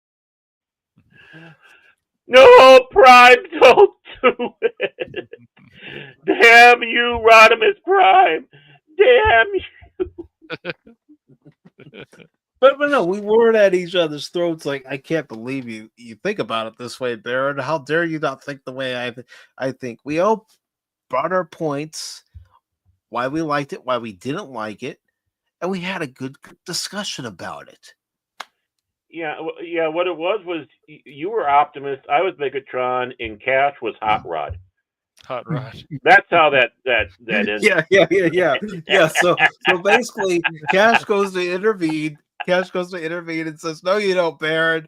And then you get him in a chokehold. Meanwhile, you find a blaster and you shoot me. And then you come up to me and said, "I would have waited an eternity for this. It's over, Mike." And then I get up with every last bit of energy I have left, and I say, "Never." And then Phil Starscream, and he comes and he kicks you in the gut. Seems about right. Yeah, but I came back. Coordination, McCracken. This is bad comedy. Even from you. And he's got bad comedy, I tell you. Yeah. But that's just how it is with our generation. We can have a good conversation, and we can keep it civil. Yeah, it may sound heated at some points, but guess what? The next day, we're hanging out together. Mm-hmm. Bruised, a little bruised, maybe a black eye or whatever, but we still hang out together. I probably have A few missing some teeth. cotton up my nose. Yeah, a couple teeth, some cotton up my nose to keep the bleeding. Yeah. Cash has a little wrist thing because got sprained the wrong way, and yeah. Yeah, sure. You want a beer? Yeah, is it cold? Yeah. Good. I gotta Good. put it on my head. Yeah, it's a nice ice pack. Hey, you ain't lived until you use beer can ice pack. Oh, I used a soda can ice pack. Not quite as good. Well, I was a kid, Baron. I was couldn't a kid exactly too. go into the fridge and say, "Hey, Dad, I'm going to use one of your brewskis as an ice pack." My dad would have been like, "What the hell are you doing with that beer?" I did that all the time. What are you talking about, man? I thought everybody did that. Jeez. Although, to be honest, because we were at home, occasionally my dad would let me have a sip of beer. No. I usually had a 6-pack. I'm sure you did. Root beer. No, PBR. So he says.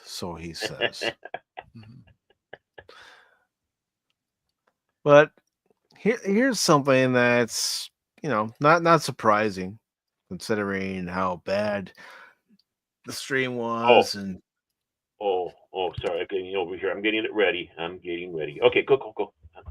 I'm ready. But yeah, Netflix is being sued over the unwatchable Mike Tyson and Jake Paul fight last week. The hell you say? You know it's going to get used. Yeah.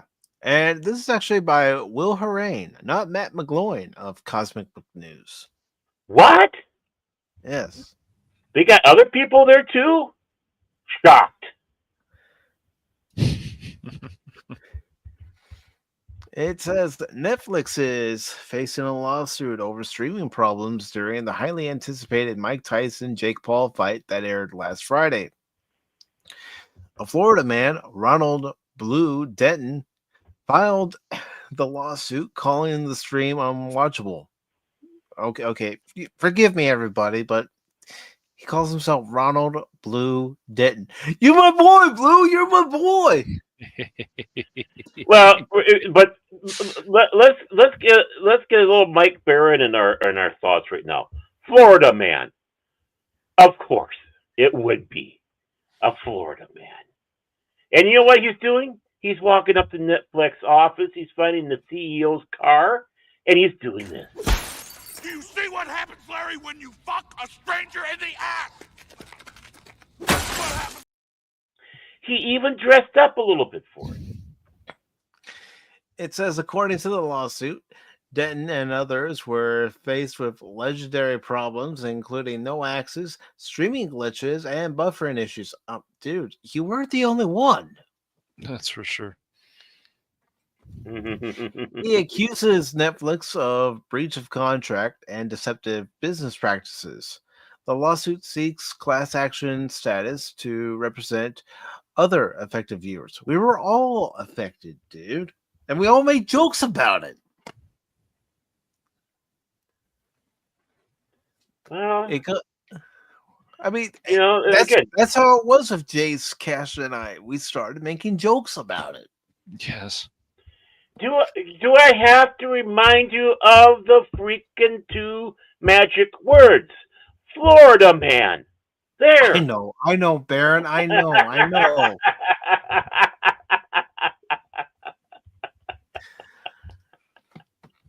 Netflix advertised Tyson versus Paul fight as a live event available to subscribers. While the platform is known for on-demand streaming, this marked one of its rare live sports offerings. Yeah, it's not going to be that much rarer come January, on January 6th, when Monday Night Raw starts airing on a weekly basis on Netflix. How are they going to handle that? However, according to the lawsuit, over 100,000 people complained online, with users reporting widespread technical issues on social media, with many expressing frustration over paying for what they described as a poor viewing experience. Netflix has upcoming live events that include the NFL and WWE.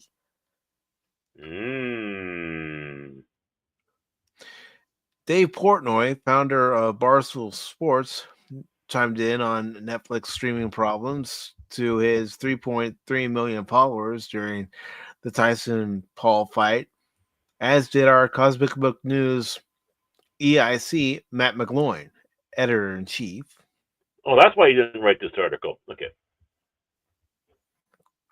Well, Denton's legal filings argues that Netflix had a responsibility to provide a functional stream.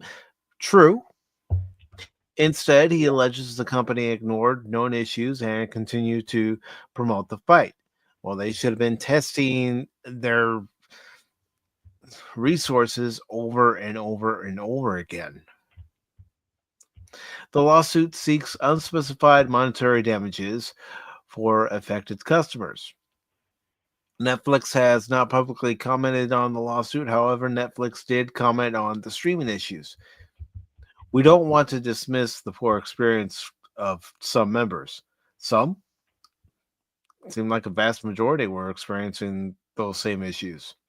Netflix said in a statement released last Saturday, and no, we have room for improvement, but still consider this event a huge success. Yeah, because you got everybody to tune into your service for this live event to see this fight between Mike Tyson and Jake Paul. And I hate to say it, folks, but as a wrestling fan, I started seeing things that were making me go, this is rigged.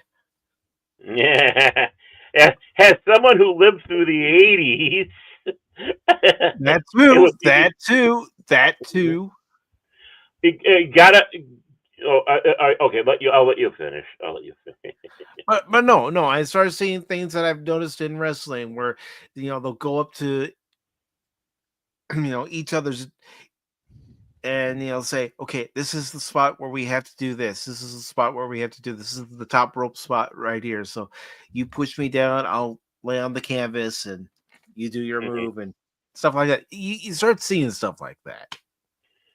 Well, I just want to remind, this is Mike Tyson helped destroy boxing when he had that, basically went out there, and it was more than just one fight. I think there was two, basically, where he just walked out, 1-2, the guy's down first round, and all these people with pay-per-view basically lost their $34.99, which was something back then, and that helped destroy it.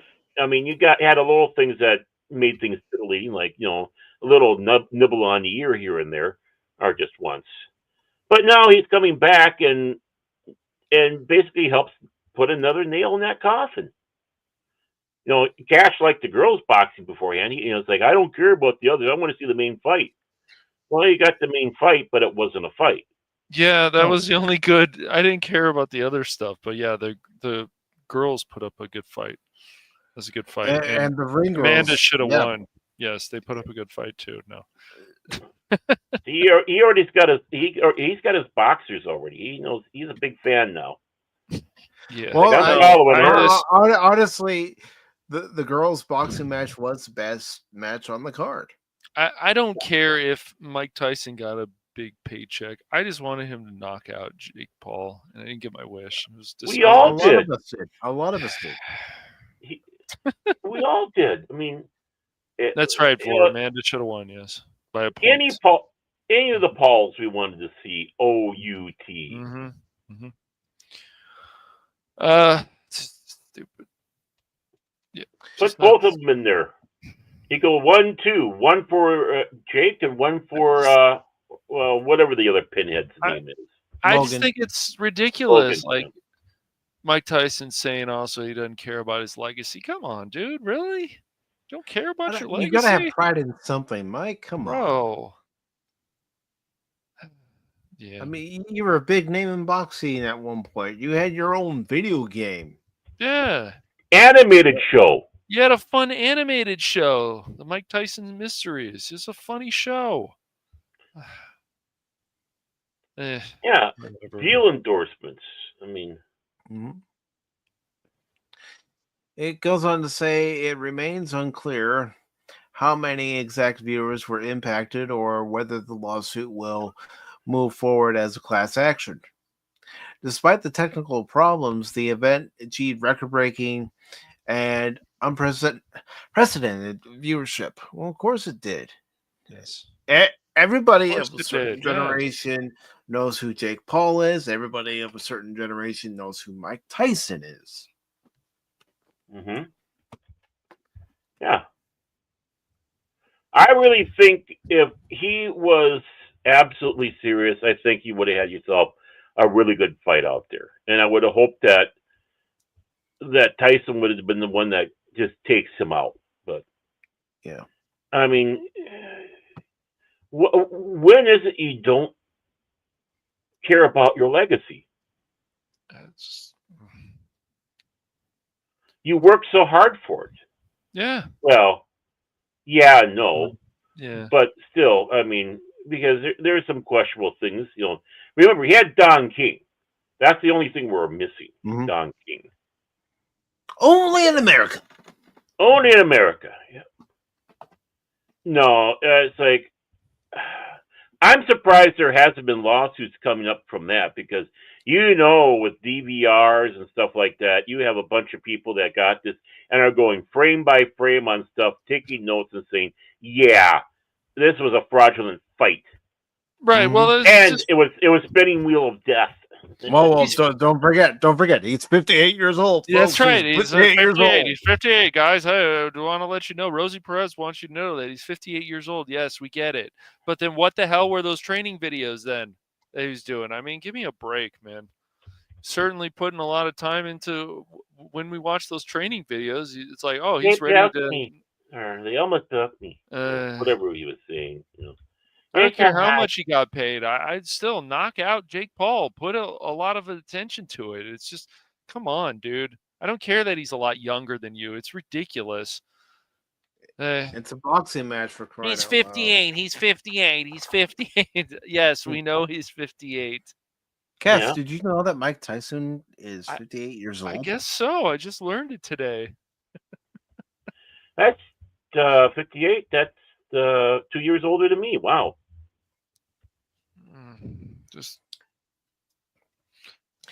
And it finishes by saying, per Netflix, Jake El Gallo de Dorado, Paul, and Mike, the baddest man on the planet, Tyson, face off in a record-breaking match that drew over 108 million live global viewers, making it the most streamed sporting event ever.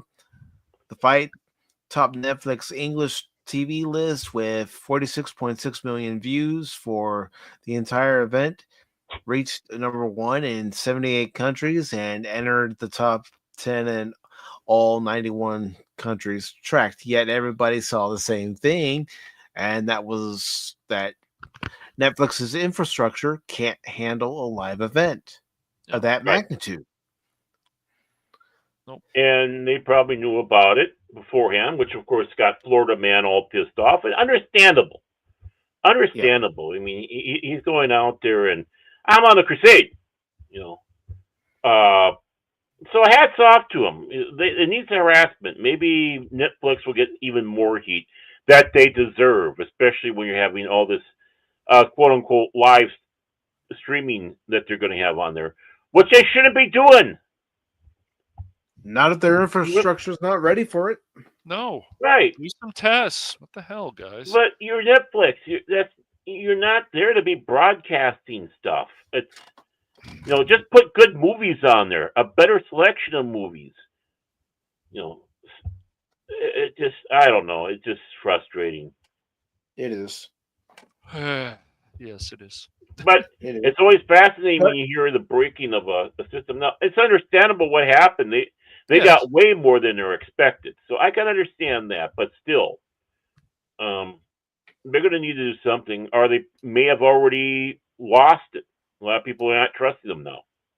So, boom, exploded in your face. Who knows? We'll have to see.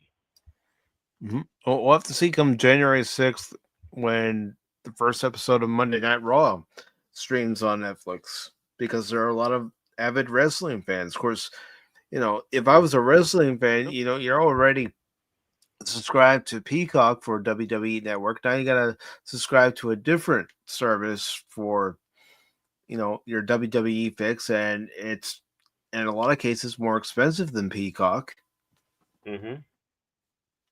How many wrestling fans are willing to divvy up that cash?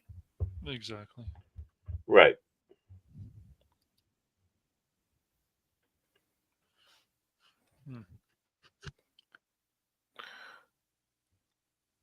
All right, I will fix it. Oh, all right. Huh. No worries. I got to see this. Where's Cash's channel? I got to go and see this. It's broken. No You're worries. broken. You're broken. You're broken, man. Oh, no, it seems to be working. I just went there. No, he's talking about We're the, live on the Phantom Booligans. the He, hooligans.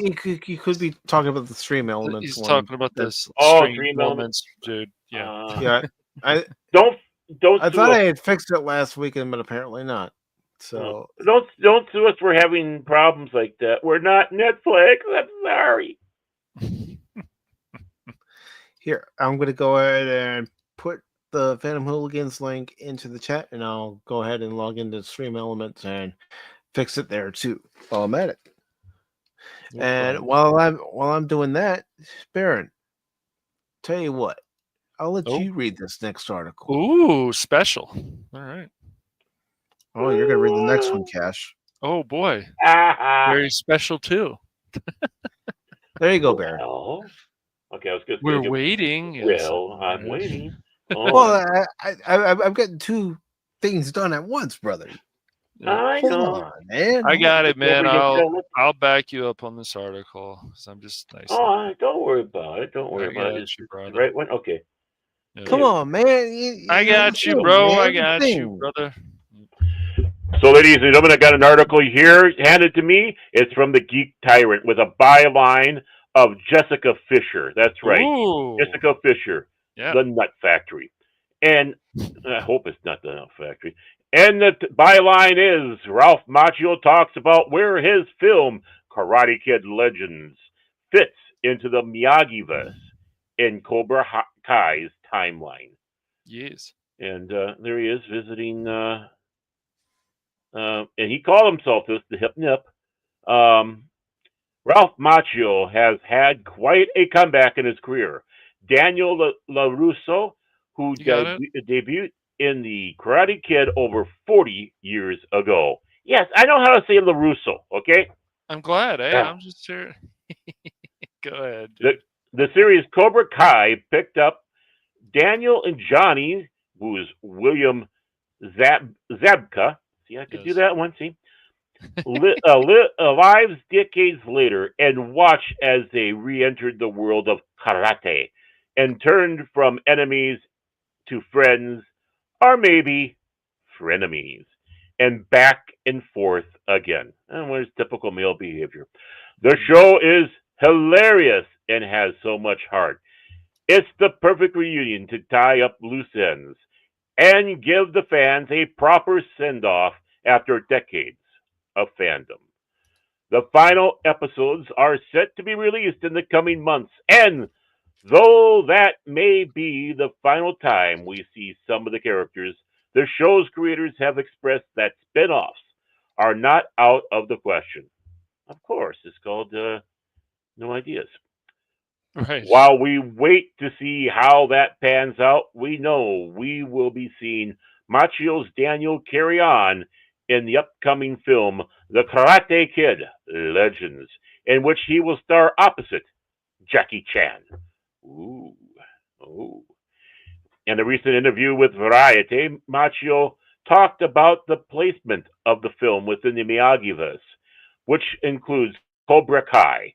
Karate Kid Legends will take place 3 years after the events of Cobra Kai. Well, that's usually how things go with between seasons anyway. We got the season done 3 years later. Right. Macho said of the film, it was not a quick decision because it was about protecting the Daniel LaRusso character and finding where he would be at that point, and then protecting the whole legacy in the Miyagi-verse. Once we were able to line that up for the Cobra Kai story to lead into the new film, even though they're separate ecosystems, it made sense for me. Then working with Jackie was just super exciting. I started this on the big screen. How cool it is to get it back to the big screen. Plus, Yeah, it's just Jackie Chan unfortunate it didn't come out for its 40th anniversary. Yeah. Timing, people, timing. Mm-hmm. As for what's next, Machio is keen on pushing more directing and hopes to help Cobra Kai creator Josh Held, John Horwitz, and Hayden Schlossberg. There's no N in there, so it's Schlossberg. Schlossberg, yeah. But Schlossenberg would be cool. But Schlossberg. It would be, yeah. Turn a Mr. Miyagi origin series into fruition. Plus, he wants to explore other characters beyond the Karate Kid universe. Will the Karate Kid Legends mark his final bow as Daniel? Machio responded, I don't want to overstay the welcome of a character that's so beloved, but he's aging like I am, so there could be other areas to explore as well. Never say never. Oh, my back. Never say never indeed. Oh, my back. Who knew we ever could have had a show as great as Cobra Kai? Who knows what the future will hold for these great characters? Hopefully, a great chiropractor. I guess we will just have to wait and see. Back to you, Mike. Well, I gotta be honest, there is some interest in seeing the Karate Kid Legends. Yeah. Just, in part because of what Cobra Kai has been able to do for the Karate Kid franchise, rejuvenate it. And... Okay, stupid question. Okay, if we got the Miyagi-verse, does that mean the Karate Girl or whatever that was, is that official too then? Or is that like a fantasy? Don't know. It does have Miyagi in it. I think it would be. I think it would be. I guess it would. The next Karate Kid would also take place in that universe. Yeah. Hilary Swank comes back in this for some reason. Well, I guess anything's possible, but anything's possible. But it was a serious question because what? I mean, this is the first time I ever heard of Miyagi-verse. It really, really is. And about the only thing I can see that's not part of the Miyagi-verse is the Jackie Chan verse. Yeah. Yeah, well, it was Jaden Smith, of course, was the one with Jackie Chan. Yeah. I don't think, Trying to decide what he is, man or girl. I just can't push myself to watch that movie. I've heard it's pretty good. But I've tried watching the next Karate Kid, and I get to the same part of the movie each and every time, and I can't get beyond it. It's when she's up on the roof and she's at the bird pen, and every time I get to that scene, I can't get past it. That movie just doesn't interest me. Yeah. Now, I do have another stupid question. Was there ever an animated Karate Kid show? Not that I'm aware of. If there was, it completely slipped off my radar. The only reason why I ask is because there's so many things that became animated comedy shows that people don't remember or that they forgot or you think happened, didn't, like Bill and Ted. There was a Bill and Ted animated show. Yeah, I remember that. Wow. I remember that. Mr. T. Yeah. The Karate Kid. Yes. Wow. Yeah. Just like there were some games too. People. It had Back to the Future. animated show. Yeah. Yeah. 89. Yeah. It went on for how many seasons? Just one. Which one? What's this? The Karate Kid, the animated show. It only. Oh, went there on was one. I thought there one. was. Yep, Something I was know. nagging in Yep. the back of my head. Yep. It had how many episodes for season 1? Just 13. Okay. That's it. Okay. Mm-hmm.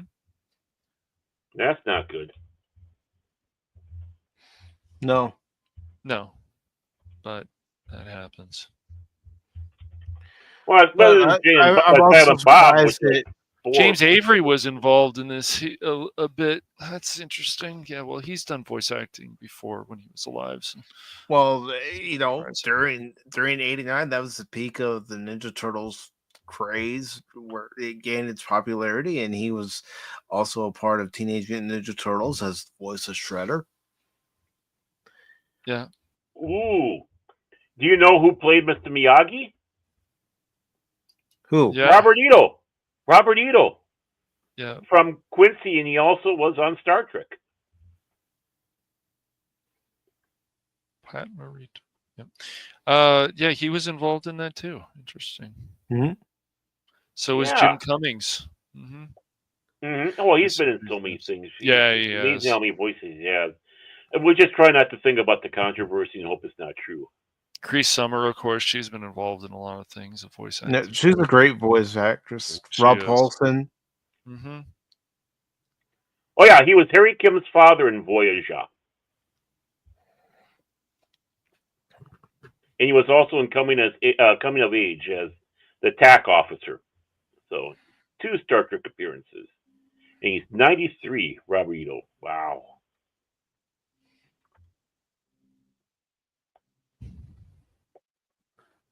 But yeah, we're just Pat Morita did the live introductions. Yep. That's pretty much how they did it with the Back to the Future animated series. They had Christopher Lloyd doing the live action parts, and then they had the animated stories, of course, on there too. They also had Bill Nye, not the science guy. Yeah.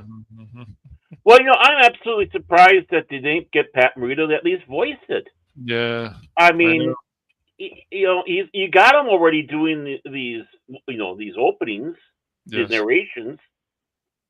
Nothing against Robert Ito. Nothing against, he's. I mean, you take a look at all the stuff that he did vocal wise. He's amazing. But, I guess I mean. So now comes the important thing. Is that going to be part of the Miyagi verse? And I know we got DJ Play Nice laughing about that. It's not our thing we came up with. I don't even know who came up with this. The first time I saw it was in it had to be their way of separating the original Karate Kid movies from the new Karate Kid with Jaden Smith and Jackie Chan.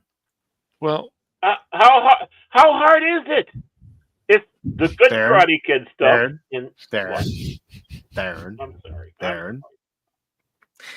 You know yourself.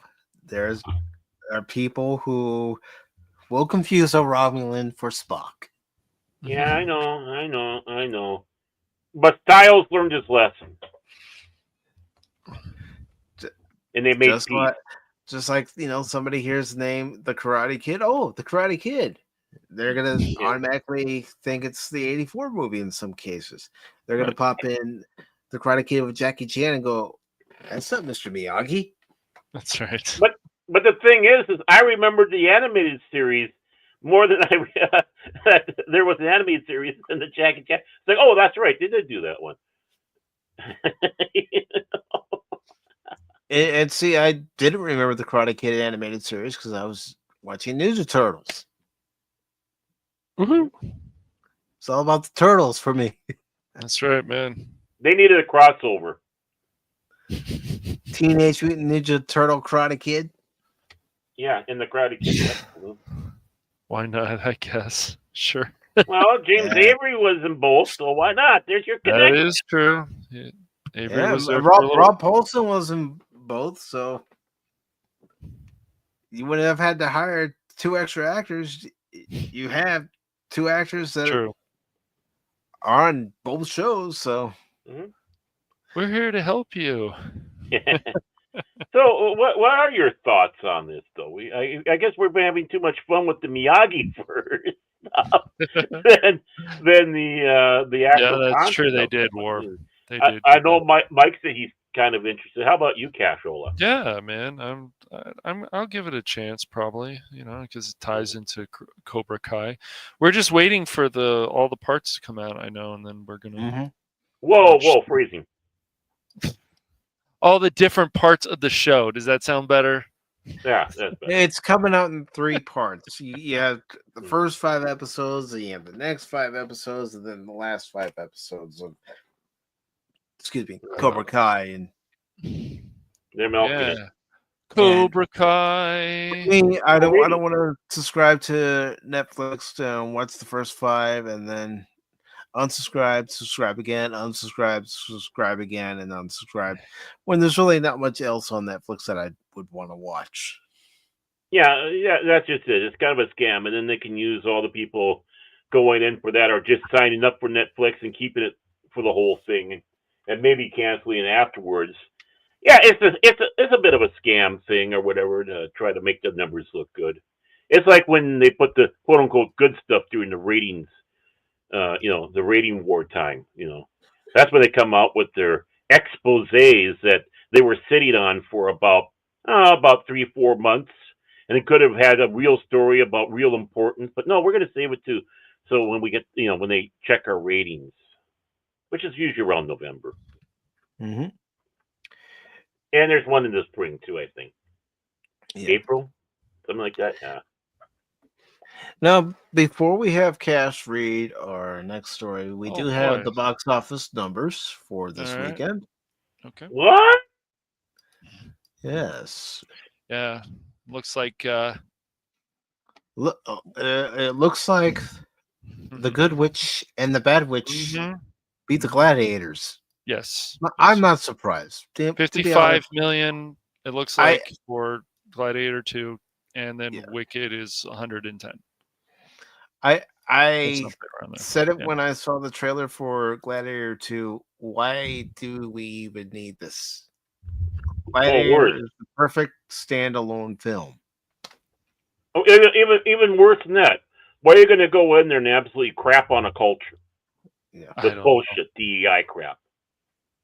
Great actor, but there was never a black emperor, never a black Caesar.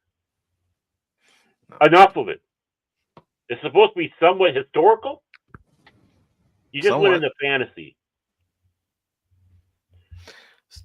So and the most controversial thing is that the emperor kissed another man. No, the most controversial thing is that he's black. We had enough perverted emperors. Shall we say Emperor Gaius, also is known as Caligula? Shall we say, let's go with Tiberius himself. Why not go with Nero? Right. And the list goes on and on. Of course, there's some freaky emperors out there. So, emperor kissing another man sexually, no, that's not surprising. That's par for the course. But he wouldn't have been black. Sorry, black people. Don't mean to offend you. I guess I am, so I don't care, because the truth is the truth. You got Shaka Zulu. Well, we lost you, viewers.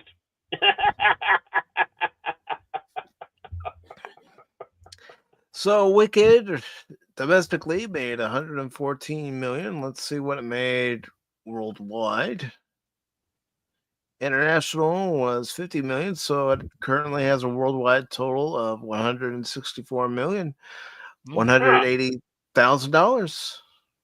I thought worldwide would have done a little better. Yeah. Well, I just wonder if it's been released in a multitude of countries, or if it's just a select few at the moment. Well, this movie, I guess, the movie was expected to make about $1 billion worldwide. We'll see if it even gets there, but it's just started. Well, it's right out of the gate, and she's doing strong. Yes. So let's see what the other movies. And then next year there's going to be a part 2, which is crazy. Yeah. Yes. Yes, that I am well aware of that. I am very well aware of that. He's buying tickets now. Hey, you got to keep the women in your life happy, especially those that are related to you. Hey, no, I'm not mocking you. I'm calling this preservation of your skin. You're buying tickets now for it. It's like, hey, be smart. That way you never forget. Yeah. And Gladiator 2 actually did better internationally. So we have just the opposite here. Mm-hmm. Where the domestic total for Gladiator 2 was low, but the international total is high. Yeah, it is. Mm-hmm. Wow. So I can understand that. Really, I can understand that. Yeah. So it currently has 221 million. Exactly. Wow. That's good already for sure. Yeah. 55's not bad domestic, but we'll see if it goes higher than that. Mm-hmm. And then there's Red 1. Well, is this the one that Jack Black is Satan in this? No. Okay, I know there's one coming out that Jack Black is Satan. So. No, that's not the one. Okay. Oh, that's some other movie, but yeah, this is Chris Evans, Dwayne The Rock Johnson, or whatever. Yeah. And crash. You know, I'm just gonna refresh this. But Red 1, I mean, it's made decent money so far.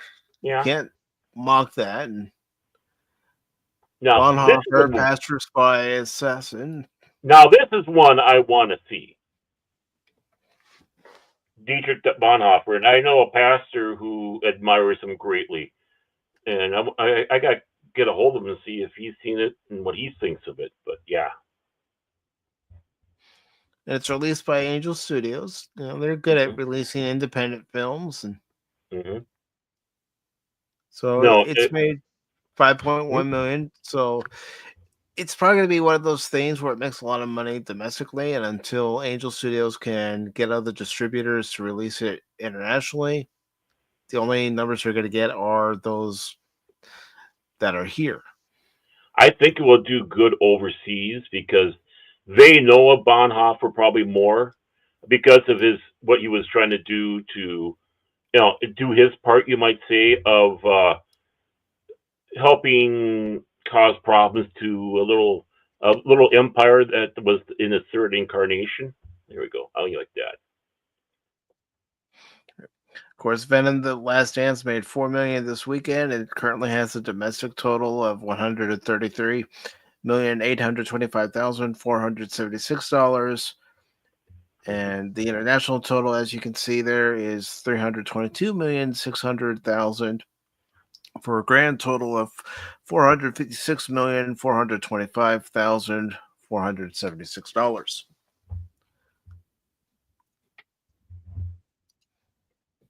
DJ Play 9 says, had to read Bonhoeffer's Ethics in a philosophy class. Okay. I'm not surprised. And, if Lutherans actually went out there and made saints, well, we consider ourselves saints anyways, it'd be Saint Bonhoeffer because the Lutherans really do claim he was Lutheran anyways. But, so he was allied with the Lutherans. So, yeah, we admire him greatly. And the best Christmas pageant ever, Baron's favorite movie. Oh, yeah. Made $3.5 million. Very good. I think the Long Suffering said something about that the other day. Heretic, that's Cash's favorite movie. Oh, yes. Well, that's he is. Made $2.2 million. Now, was it based off the actual video game? That'd be interesting. Yeah. Oh, yeah. That was a fun game, dude. Yeah. Go into chicken mode. The Wild Robot in Disguise. See what I did there. I know. I'll see myself out. Yeah, that made $2 million. Mm-hmm. Smile You 2. didn't see yourself out? Okay. Smart ass. You said it, not me.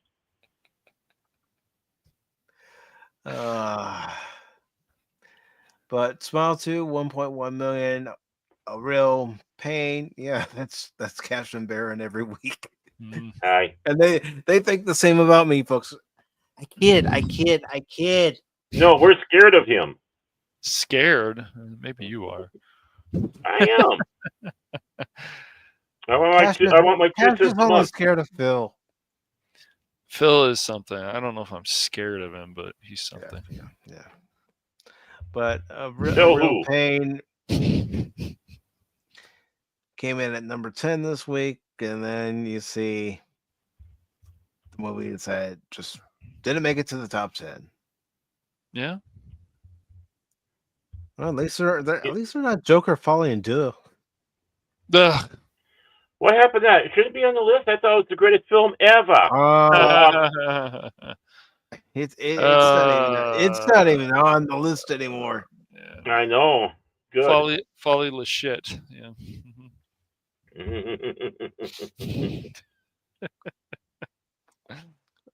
But we do have an article which Cash will kindly read for everybody. Woo-hoo. Yes. Yay. Great story, Mr. Cashola. I will, yes. I guess So I will. Okay. Mm-hmm. I put the link in the private chat for you. I know. I already have it up. Sure you do. I do, actually. See, I dressed up in my fine outfit here for you. Oh, excuse me. You're my comrade. You're my comrade. Yes, right. Okay, so Bounding the Comics is at it again. So are we going to run into AI editing errors? We'll see. Oh, God, I saw some in an article I was reading. Oh, my God. But go ahead. Go. Yeah. So we got an article here from Jorge Harinas. This is November 21, 2024. What? It's not 5 minutes ago? Like some of this other stuff we read? Okay, so. No, it's 8 minutes into the future. Cash, even that stuff that says 5 minutes ago, it's not 5 minutes I know, ago. it never is. And it's disappointing. But Starship I just wonder if Troopers, people got that. right. Starship Troopers star Casper Van Dean says franchise should be revived as TV series. Why wouldn't you make this? Can I translate that byline? Help! I need a job. Okay, back to you, Mike. When was the last time Casper Van Dien was in something that was, I would say, relevant? I don't know. Starship Troopers 3? Maybe so. He's been in a few other things, wasn't he? In I don't remember now. I have to go look. Come on, I need to be covered in tomato soup again. Come on, man. I want to see Doogie Howser give an anal probe to that giant bug. Yes. Amidst the ongoing trend of Hollywood remaking and rebooting fan favorite franchises, the star of the first Starship Troopers film, Casper Van Dien, thinks now is as good of a time as any to send the troops of the United Citizen Federation on a new TV-specific development. Ooh. Deployment. Yes, deployment, excuse me. Yes, so here's, of course, Casper Van Dien reports for morning inspection, in Starship Troopers. 97. God, that was a long time ago.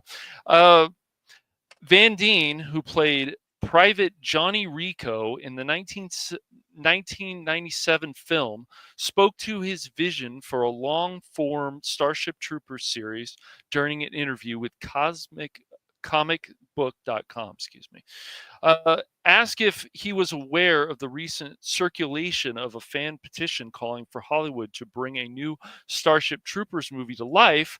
The actor confirmed that not only did he know of its existence, but that he had also been putting out on my streams to get Sony's attention and make the Starship Troopers movie or TV series. So why exactly do we need this? God, he's aged. No, I'm kidding. But he's 55. And we haven't? No, we haven't. No, I'm getting younger. We're getting younger. No, I'm kidding. But okay. Oh. Yeah, right.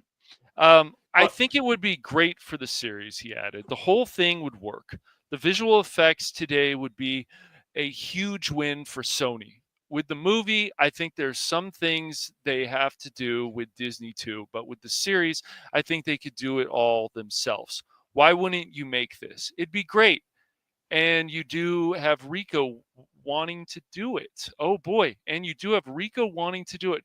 Does he need a I job? told you. Does he need I a told job badly? Yeah, I told you. I gave you the byline. Yeah. Ultimately, Van Dean concluded it's a thing. I mean, they had the Halo series.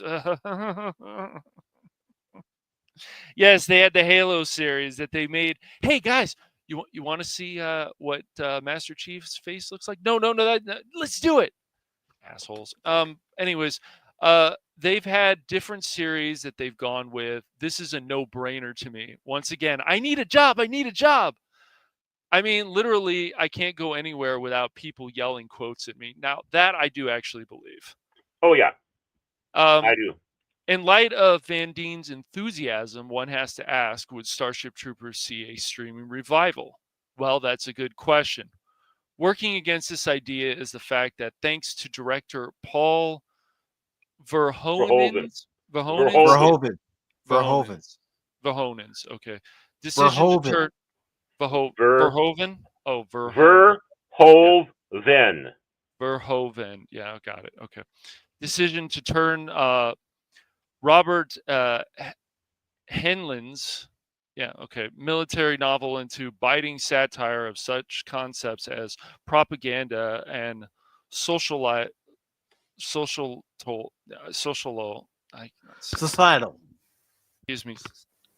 control. The film has a divided reputation among audiences, with some believing it to be straightforward war tale, some unsure of what to make of the subversion, and fans of the source material dismayed by the sheer amount of liberties taken with the original story.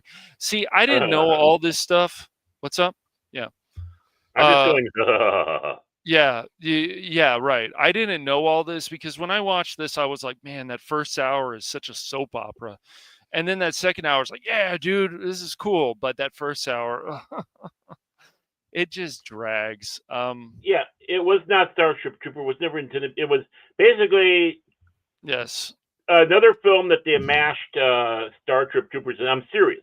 They had this thing. It's like, what else do we do with it? Hey, we got the Starship Troopers stuff. Okay, give me a rundown on it. Oh, yeah, it's very similar to what we're doing. Okay, let's do it. Can you read the book? What book? Yeah, right, exactly. Material? We don't need to read source material. Adding to the lack of a consensus is the fact that let me make sure I say this right. Verhoeven, right? Yep. Good. Was familiar with the property he was attempting to subvert. With the actor telling Empire in 2012 that he never finished reading Heinlein's book because it Highline. Oh, Highlands. Yeah, excuse Highland, me. yeah. I say Highline. Oh, okay. Highland, yeah. It goes back and forth. It goes back and forth? Okay. Highlands. Yeah. Okay. Got it. I want to make sure, because it's the same thing. You hear some like Aiden, and it goes back and forth. So yeah, I think it depends on who you're talking to. I think so. Whatever the author goes by. So it's Highlands or Highlands. Even he didn't. Yeah. So what do you say, Baron? What has he said? Have you ever listened? What does the author say? How he pronounces his name?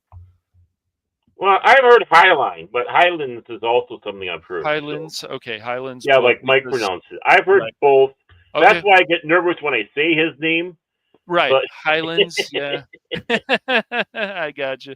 Book because he found it boring and depressing. Wow.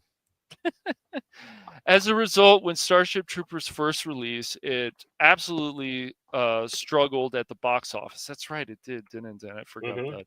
In the end, barely earning only $121 million against a 100 million budget. Ouch. With audience still divided to this day, makes sense. There's a chance that a TV adaptation could suffer the same indifferent fate. Well, of course. Because what if you have more of that soap opera stuff, but you've got a whole series and then the action comes? So I don't know. Why do you need soap opera stuff when you got bugs to kill? Mm-hmm. Come on, you apes! You want to live forever? Exactly.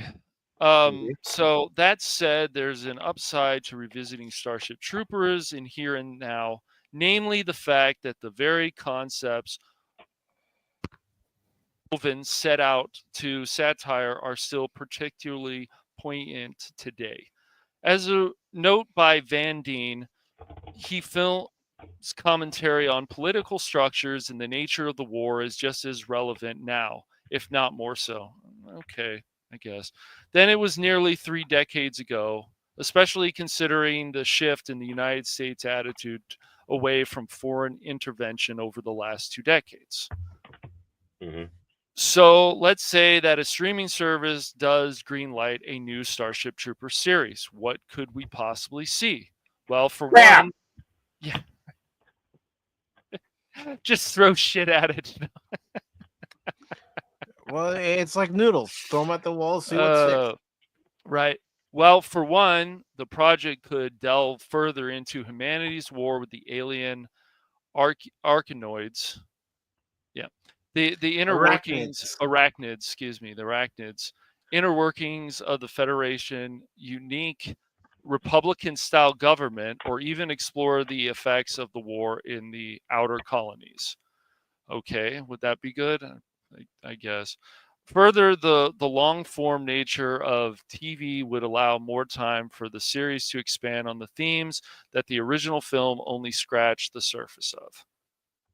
Okay, I guess over time, audiences come to reassurances. Starship Troopers is doing so, recognizing it as the clever critique of militaristic propaganda that is, and is allowing it to influence their own creative works. Most recently, the highly successful Helldivers franchise, whose entire identity is not so subtly based on the film.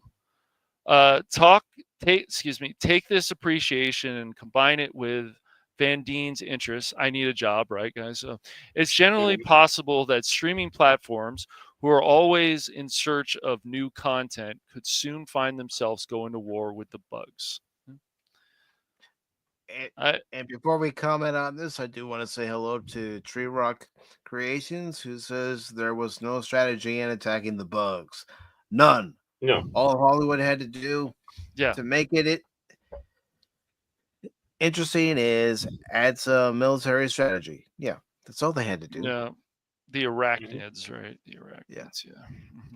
Sure. Yeah.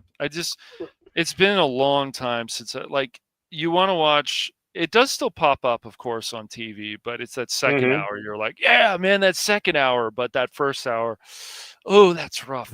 That first hour is rough. You know, Starship Troopers had some nice twists and turns in it. That's what gave us the Space Marines of 40K. That's why it's like do it like the book and give the middle fingers to Game Workshop, because Game Workshop can't do a friggin' thing. They think they own the word Space Marines.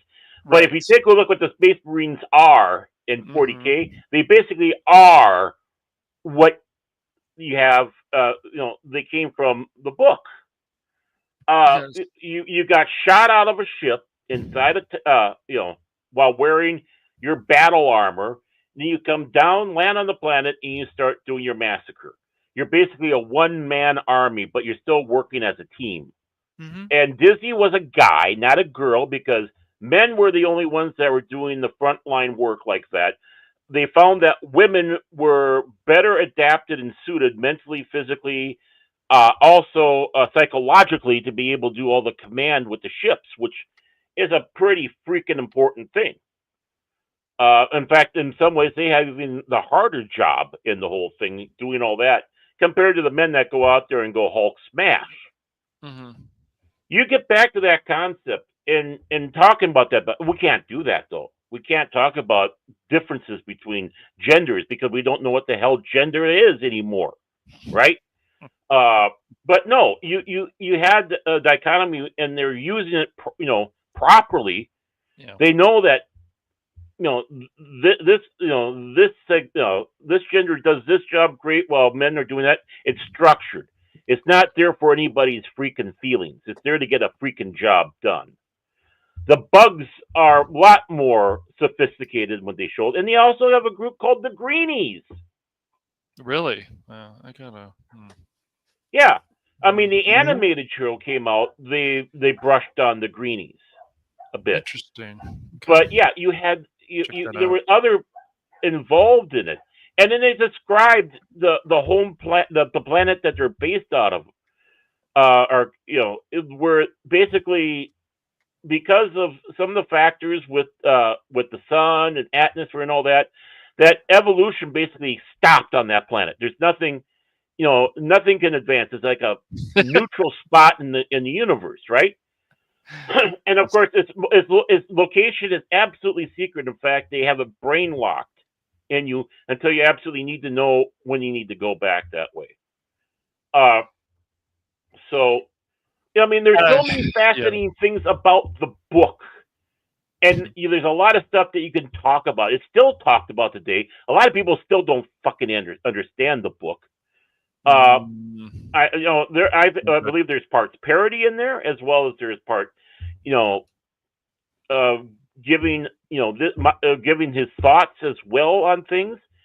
Highline was a confused man when it came around to these things, and even said back when he started writing, he was very politically naive when he started writing, the elongated man. But as time went along, he became a Democrat. He was a Democrat, helped, I believe, the Texas governor, if I'm right, campaign. Then he became an anti-communist Democrat, and vehemently opposed to communism. Funny that, huh?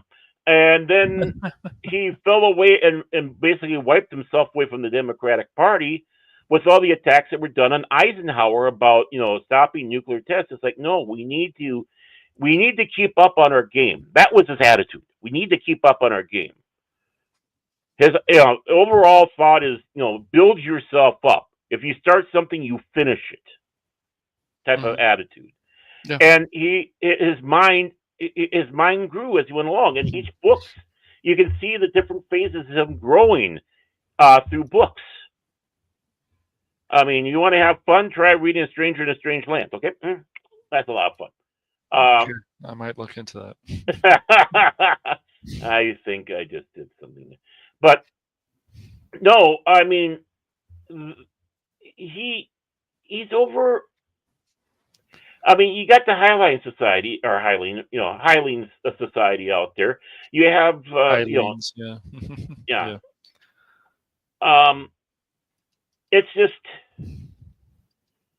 you got to remember when he did Stranger in a Strange Land, it was severely edited for its first release.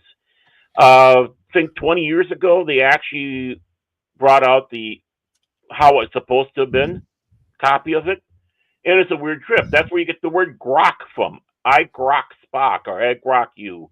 That came from Stranger in a Strange Land. It's a weird trip. Yeah. Was it actually called? You read the book, of course, I'm guessing, Baron. You're the only one on the panel who read the Starship Troopers book, right? Oh, yeah, I think I'm the only one, yeah. United Citizen Federation. Was it actually called that, or did they change that for the movie? I think that was true. I think that was true to form. Okay. It's been a while since I read it. In fact, now you're making me want to read it again. Thank you so much. Good. But I can do a quick look in my clip notes here. Why not? Oh yeah, another thing too is the hero was Filipino. You gotta remember, Johnny Rico came from I believe Sao Paulo, right? Mm-hmm. Mm-hmm. But he was also a Filipino. So here you're getting this, not what you would expect back in the day, right? Yeah. Right. And of course, Casper Van Dean, he really looks Filipino, doesn't he? Oh yeah, sure, man, sure. Well, like they said, they took liberties on this stuff. So Verhoeven. Yeah, just gonna say Verhoeven. That's all. Yeah, Verhoeven took this, bent it over, told it to bite the pillow. He's going in dry. That's what he did with Starship Troopers.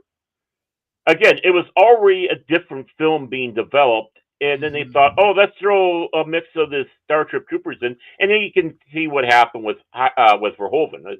I got bored. You know why? Because you have to think.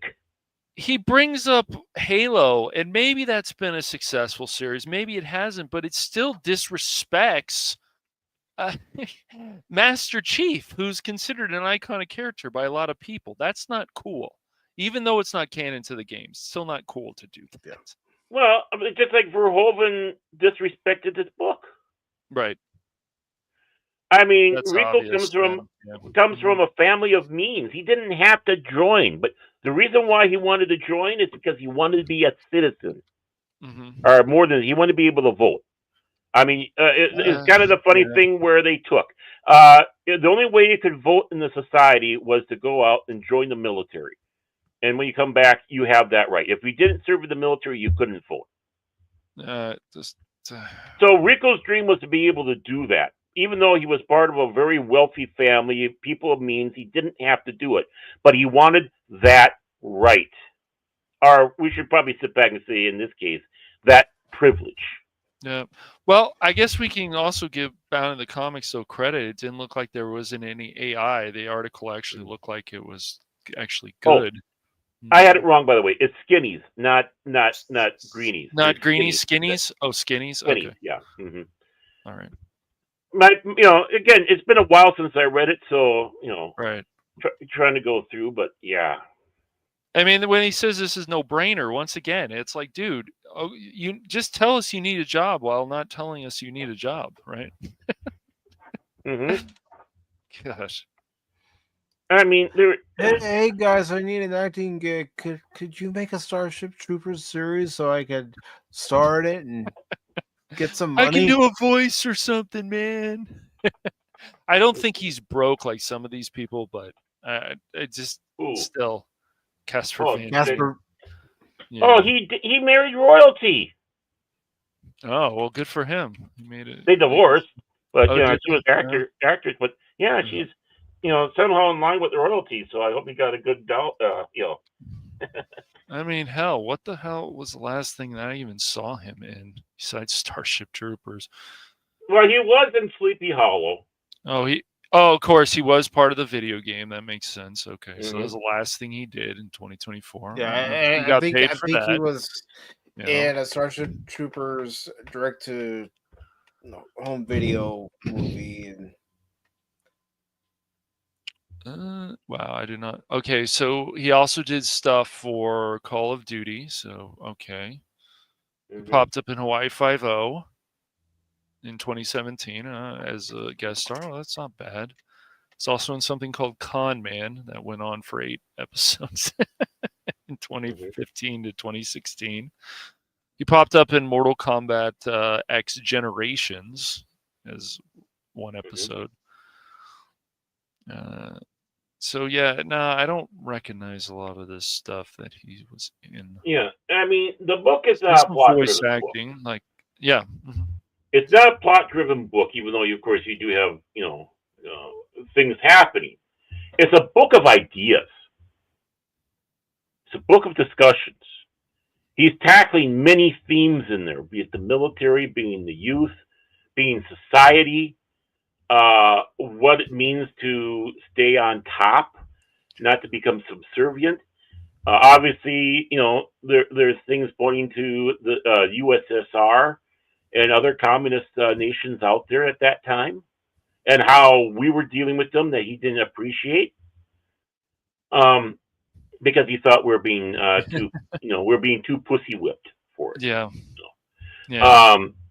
So I mean, he deals with a lot of stuff, which of course confuses many today to start thinking, he's a fascist and stuff like that. It's like, no, read it. No, study the book. This book is not just meant for necessarily reading, but to study, because just like good science fiction does, it gives you and lays out an argument and a discussion. But you got to be smart enough to catch it, to be able to participate in the argument. Yeah, right. And Hylian is good at that. Hylian is good for throwing some stuff out in books where he's throwing out tons of things to discuss about. Again, the aforementioned Stranger in a Strange Land, his most bizarre piece of work yet. Even hardcore science fiction fans have a hard time getting through that book. I knew one guy goes, "Yeah, I tried reading science fiction. I tried reading A Stranger in a Strange Land, and I just couldn't get a hang of it, so I gave up." I said, "Well, that's your first mistake. Even people into science fiction can't get into it. That's the wrong book to start science fiction with." Right. And you know what, Ford? That was one of the reasons I wanted to play Helldivers.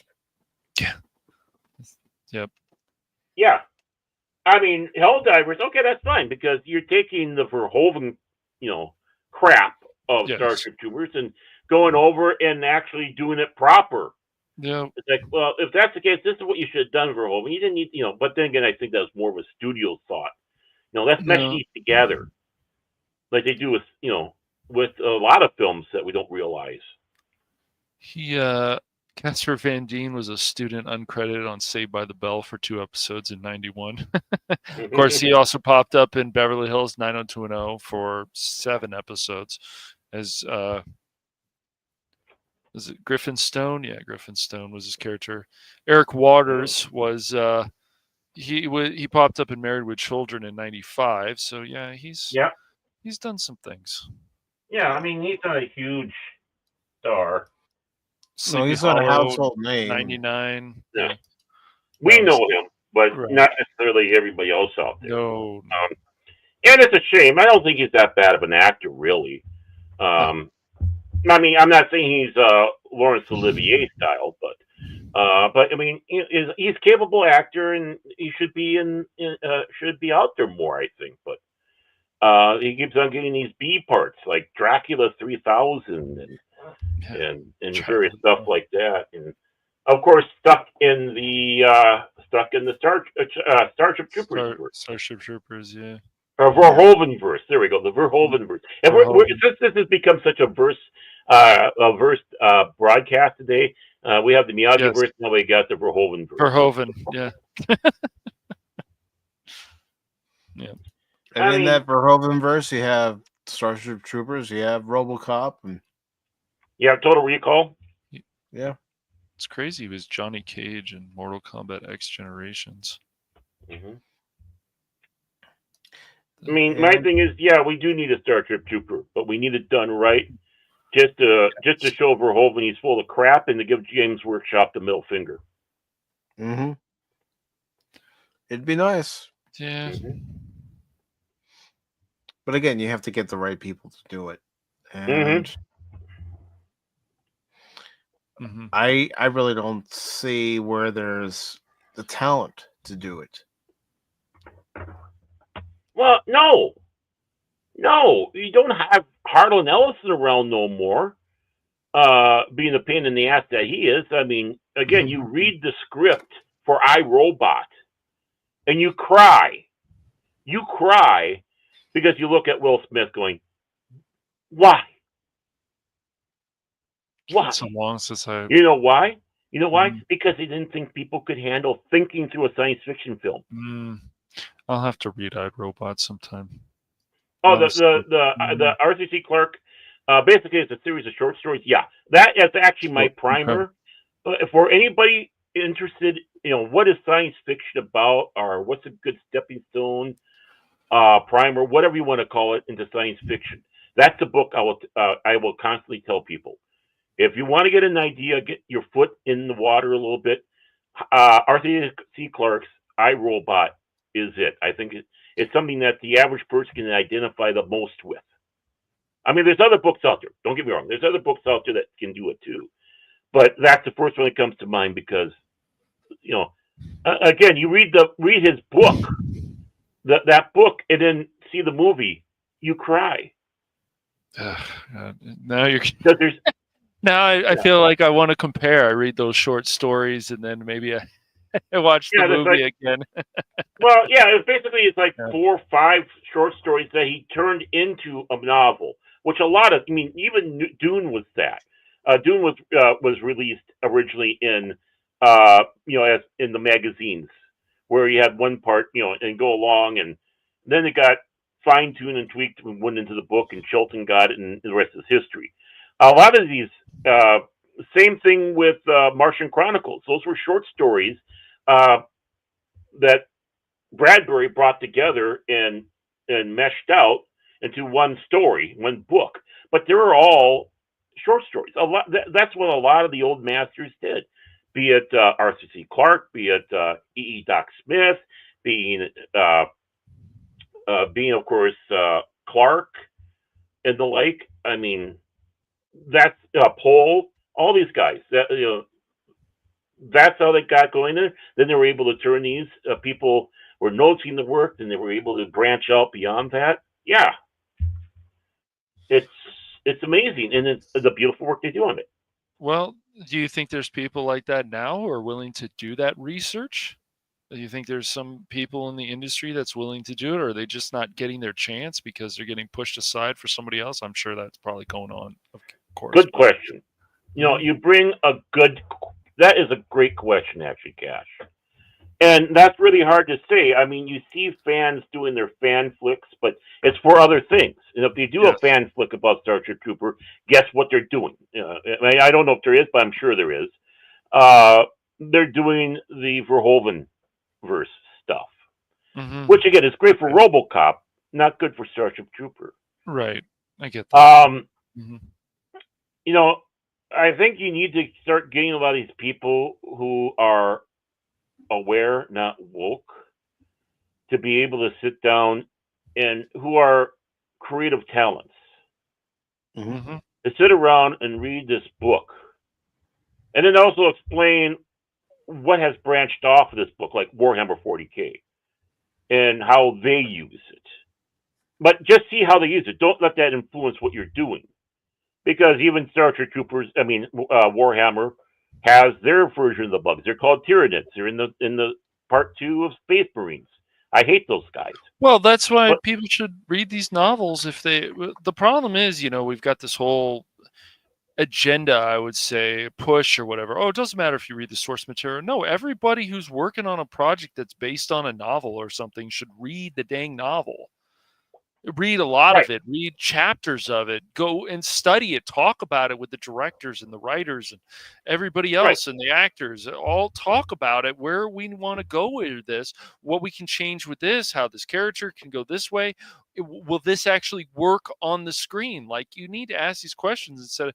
That's why I think there's so many, of course, remakes and reboots, especially now, is they're like, oh, well, we can just throw this together. We don't have to do more thinking, which I think if they did, it would be a big help. But Verhoeven did one that was Verhoeven did something that was actually somewhat good with taking the story, and that's of course Total Recall. Philip K. Dick wrote the actual short story, which was We Can Remember It For You Wholesale. And basically the first third of the film is the short story. The reason why the rest of it wasn't is because that's where the short story ended. Yeah. And then Paul Verhoeven extended it beyond that. But he was pretty good keeping the basis of the first part. And, of course, we're dealing with Philip K. Dick. We're dealing with mind screwing. I mean, Philip K. Dick had some mental issues, and he'll be the first one to tell you, if he was alive, that he did have them, right? You can just see by, some of the works that were based off it. In the Scanner Darkly, Blade Runner, which is, we can do Android Stream of Electric Sheep, all that stuff. You can see that even the Man in the High Castle, right? He goes places, especially with paranoia, which, of course, Total Recall is all about, is paranoia. Absolutely. Which you write what you know. You write what you know. So Verhoeven at least got that right. Now, I hope there are people that are in town. I don't know at this time there's people capable of it. I think we need to train a new generation, and we need them to sit down. We need them to read the old stuff, because that's the problem. They don't want to read the old stuff because they think it's dated, but it's not. Yeah, well, I would think even short stories excuse me, you can turn that into something. You could turn that into a movie. I know they want novels. Novels are fine, but look at all the novels tree, and I'm sure you agree with this, that have been not even used. Mm-hmm. What about all these novels that aren't used, that they could use and turn something great into if they're willing to put the time into it? Well, when I was talking with the late Frederick Pohl and damn, I just got a mail block of his name, David Gerald. David Gerald. When I was talking with Pohl and Gerald, actually, more importantly, I was listening to Pohl and Gerald. I was in on the conversation. I pretty much kept my mouth shut because what are you going to say, right? But David Gerald was trying to get some sort of anthology series going for the Sci-Fi Network, and he was asking Pohl questions. So I'm in on this questioning thing about planning a TV show, which was kind of exciting. And he hit, what should we look at? And Frederick Pohl used to be teamed with C.M. Kornbluth before he died. And he said, there's a lot of work by C.M. Kornbluth that is really good, but no one's really done. And his widow could use the money. Look at C.M. Kornbluth's work. So there you have it. I mean, right from one of the grand masters of science fiction saying that.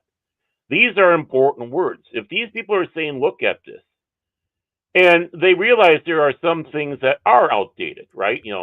Because predictions went wrong. But if you're so friggin' interested in the multiverse, think of this as a multiverse. This is another Earth, another time, okay?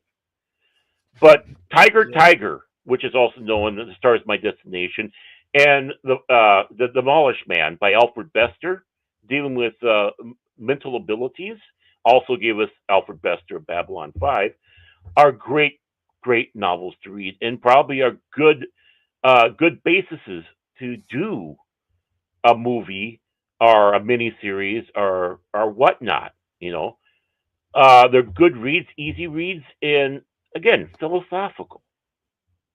Right there, but you got to read it. You got to quit thinking these things are, because they're old, they're outdated. Exactly. Yeah, it's ridiculous. The concepts normally are not. Mm-hmm. The science might be because they're dealing with the science of the time. Yeah, but and what it comes down to, I think, is they don't want to think as much, so they'll just throw something together that, because they think the audience is really that stupid, which is disappointing. They're really not, because they don't want the audience to think. They don't want to they encourage the audience to think. They don't want to challenge the audience to think. Well, the thing is they got their self-fulfilling prophecy. They do have people out there that's watching this stuff that are idiots. They're the only ones staying. And look at the numbers they have drawn. We know who the idiots are now. Mm-hmm. Are the masochists. Yes. So we know who they are. And that's why they're tanking. The ones who are thinking and are true to the fandom and their concepts and stuff have turned our backs on them because they told us they have views. Like, okay, great. You're the one that poured the gasoline all over the bridge. You're the one yelling at me. You're the one that pushed me over the bridge. Then you handed me the book of matches with a match lit. Okay, right. Fine. Let's see if I can get that match on there before you get off the bridge. Yeah. And the thing is with Tree Rocks is saying there about TV episodes are breadcrumbs, scraps of short stories that lead to cliffhangers. Most of that can work right. Mm-hmm. Cliffhangers aren't necessarily a bad thing if you have that constant.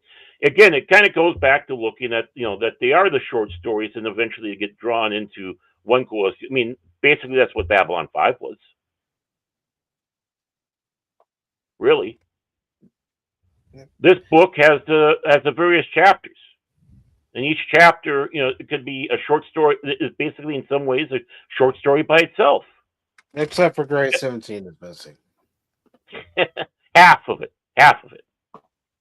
I will still defend the other half of that story. Yeah, the other half of the episode is good, but that one half that I'm referring to, the waste of Robert England. Yes.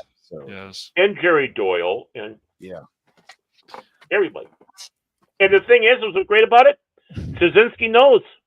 Yes. He's apologized for it. He realized he had a turkey. And that's the other thing, too. The writer's self-reflection. Yes. And realizing, yeah, I screw up, too. I'm sorry, that guy looks, it's just a chuckle. Just that picture of you underneath you, Mike. It's like, I look at that, and it's like, how many windows have you licked? How much I can remove insulation have you eaten? That distracting bit. Oh man, I get a lifesaver if I lick the window. I'll put Mike on the frozen pole. I'll just go with one only and a goodie. Oh man! There you go, classic Pop Talk. No, I mean, I think we are at the point. Yeah, the market, is short on. As you're saying about the short stories and magazines. Well, I think there is a market for it. They forced us out of that. They basically sat back and said, we're all going digital now. And basically, by Max saying that, we're still going to charge you the same, if not more, of what you're getting with the printed. But because we're not printing, that we're not sending it out via freight, not doing all the other stuff, we're making more money. And they're trying to make us all believe that, everything should be digital. Well, but notice the craving for people wanting the physical. I want my DVDs. I want my I want my my book. I want my magazine. I want to see Amazing Stories come back. I want Starlog. Well, it also depends on the industry. They need to get people more excited about this stuff. If they could get people more excited again about sci-fi, I think it would help if they care enough. But their version of sci-fi is just their version of sci-fi is having an together. sort of Star Trek and thinking it's groundbreaking when other shows have done it before. They have. You want to know the true freaking state of sci-fi or science fiction? When the Hugo awards the top honor to a fantasy book.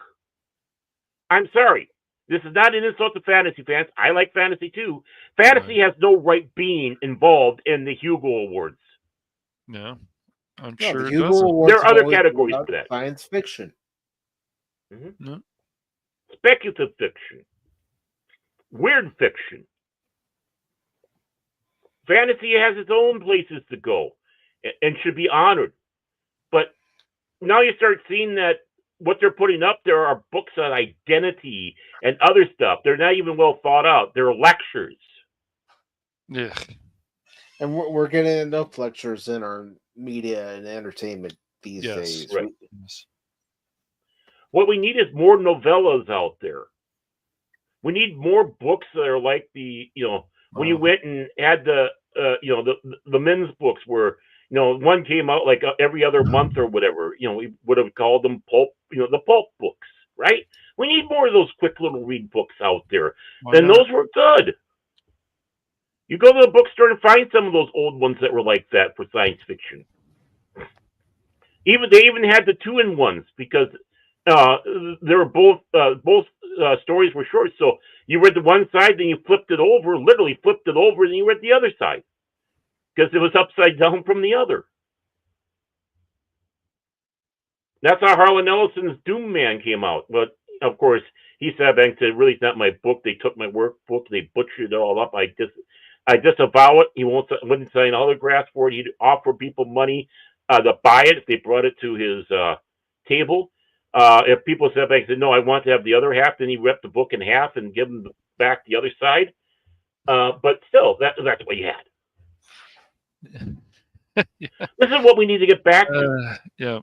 We were forced into the digital age in this aspect. And nobody has ever ready for that. Think about it. You're having retailers, like getting back to your point before, there's no freight costs, but there are retailers that will only sell the digital versions when people still want a physical copy to have in their collection. So if something goes wrong with the internet, say it goes down, well, guess what? I still have the physical copy to put into my player. Right. Exactly. I mean, I don't have to worry about people editing a story because it doesn't conform to the times anymore. They might say naughty words that we don't like. Yeah, that's true. True. Mm-hmm. Do you remember a few years ago when Netflix was showing Back to the Future Part 2 and the scene where Marty's at Hill Valley High School trying to get the almanac back? Yeah. And he goes into Strickland's office and he finds out that it's ooh la la. Do you remember how Netflix edited that part out? It's like, really? Really? Mm-hmm. You're gonna edit that out because the dust cover was a dirty book. Yeah. But you That completely was a joke. missed the point by taking that part out because Marty's looking for the almanac so Mm-hmm. that he can burn it and change the future back to how it was after he had already changed it when he went back in the first movie and helped Lorraine and George come together. Mm-hmm. Well, look, I mean, it's like Boris back saying about look what Disney does. The thing about the absolute disgusting thing that Steven Spielberg did with E.T. He went out there in the South Park. Oh, when they went after Spielberg and Lucas over the Kingdom of the Crystal Skull. Oh, but in the ET what we're going to do is digitize out all the federal agents having guns and put walkie talkies instead. Yeah, Bitch, please. Why was it good when you did it the first time, and now you got to change that? Interesting. Who claimed your balls and bronzed them and have them hang inside their cars so they go clack, clack, clack as they're driving down the road? Have them hang from your mirror in your car like the dice on the Millennium Falcon. Right. Which now has Harrison Ford's brass balls in there.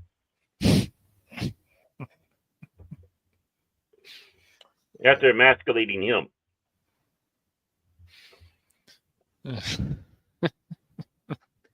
Yeah, that was before Disney. I don't know if Disney has E.T. For their rights.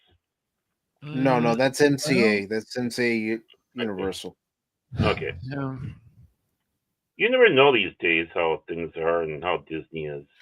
How rights change and how when they don't renew something after a period of time, it becomes public domain and right. Leave them alone. Yeah. We do have one more article to get into for today's broadcast. And I'm going to give you guys a choice. You can either read Cash who reads it, Darren who reads it, or I read it. Anybody but me? I'm going to give it to Mike. I wanted you. Mike, what's your vote? You guys are funny. What? From what Baron told us before on other shows, they just make Baron read everything, which is fine. I mean, it doesn't matter. Hey, I behaved. You can't do that to me this time. Baron would read the articles on the Primetime Kings. Yes. Nobody else. Read it. Come on, give it to me. Come on, give it to me. Come on. Give me I've got it. I've got it. I've got it. I'll do it. I'm serious. Because this looks like a fun one. All right. Okay. There you go, Baron. Thank you. Have fun. See how they did that, folks? That's how you tricked Baron into reading stories. Okay, so we got the story here. It's from the Fandom Pulse. It's bylined by John F. Trent. You might have heard of him. And dateline November 22nd, 2024, just a couple of days ago. Deadline, I should say. The byline is rumors. Sony getting massive tax write-off for Concord after shutting game down and closing developers Firewalk Studio. Yeah. Is that one of the freaking characters they had in there? Yes. Okay, no wonder why it failed. Okay, right there. Just that look. He looks like the guy who's running Hasbro. A new rumor alleges that Sony is getting a massive tax write-off after it shut down Concord and its developer Firewalk Studio. just a second here.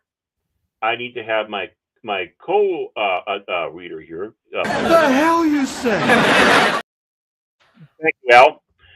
In a recent video upload, Moan, how you Moan?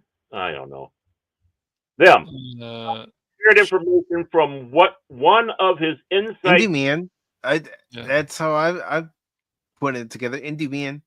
Indie Man. It sounds like a throat culture or something like that. Sources informed him.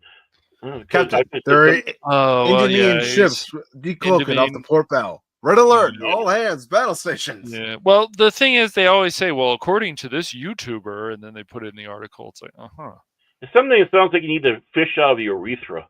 But first, he said many of the devs at Firewalk were very confident that Sony would not cancel the game because of what the game represented for the company and the agenda at large.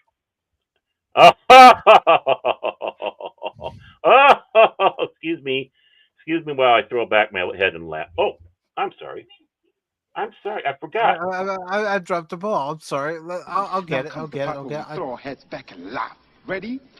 Ready! There we go. However, as I'm told,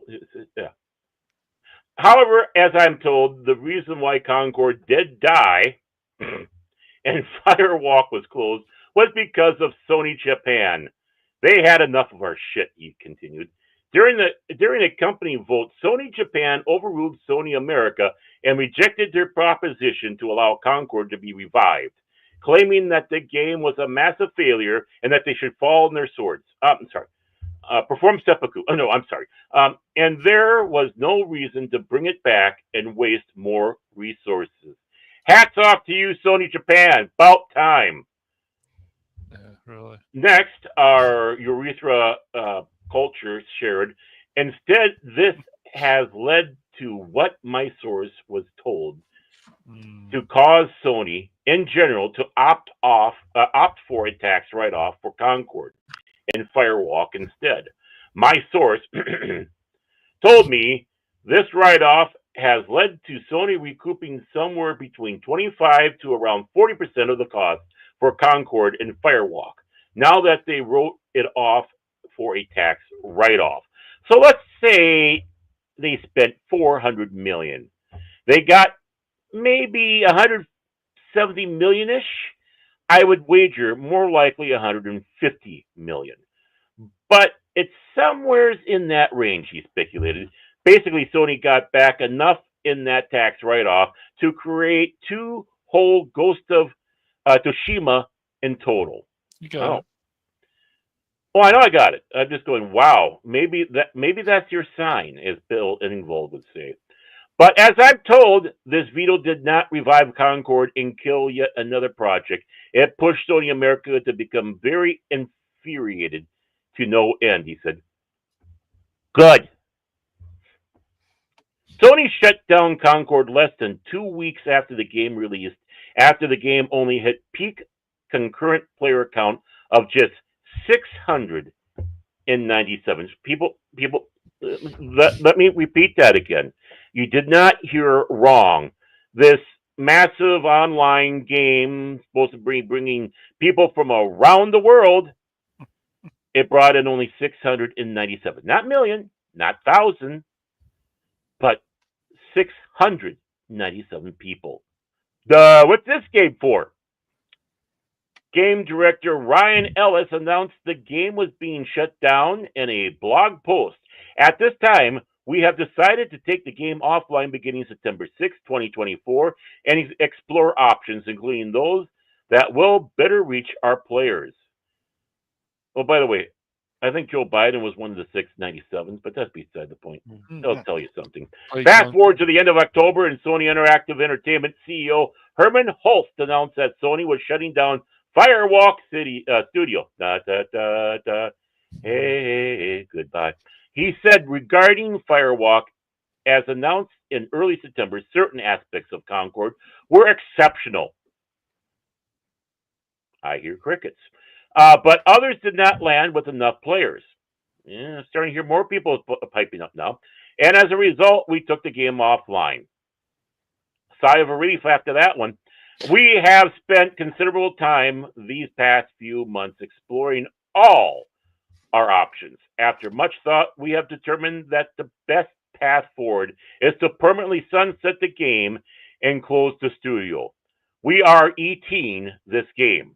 What? Huh? Where did that come from? I want to thank all of Firewalk for the craftsmanship, creative spirit, and dedication. Now, don't let the door hit you on the way out, you freaking losers. What? Where did that come from? Pulse added. I don't know, Baron. Where's it coming from? This I this don't whole know. push It's from worth- Sony though of games as a service is just stupid. Yeah. Yeah. Pulse added the PvP first-person shooter genre is a competitive space that's continuously evolving, and unfortunately, we did not hit our targets with this title.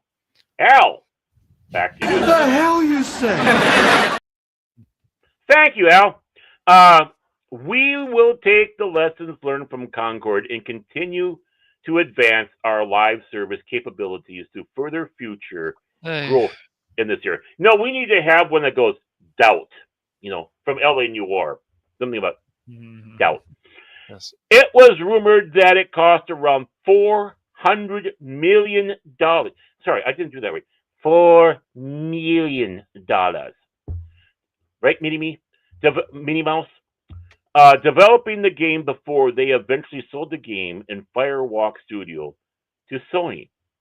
Sony then spent another $200 million. So this is 200, that's adding up to the 400. Okay. I just want to get the story right here. In development, with majority claiming when the game had $200 million spent on it and was basically an alpha form of Q1 of 2023. From that point until the game launched, Sony spent another $200 million on it. Okay, that's where we get to 400. Former Dragon Age director Mark Dara is looking for a job, crunching the numbers, and came to the conclusion that $400 million production budget was most definitely possible. He concluded, I think we can make it plausible that it did. Certainly, for a game with this relatively small scope, it's hard to see where all that money went.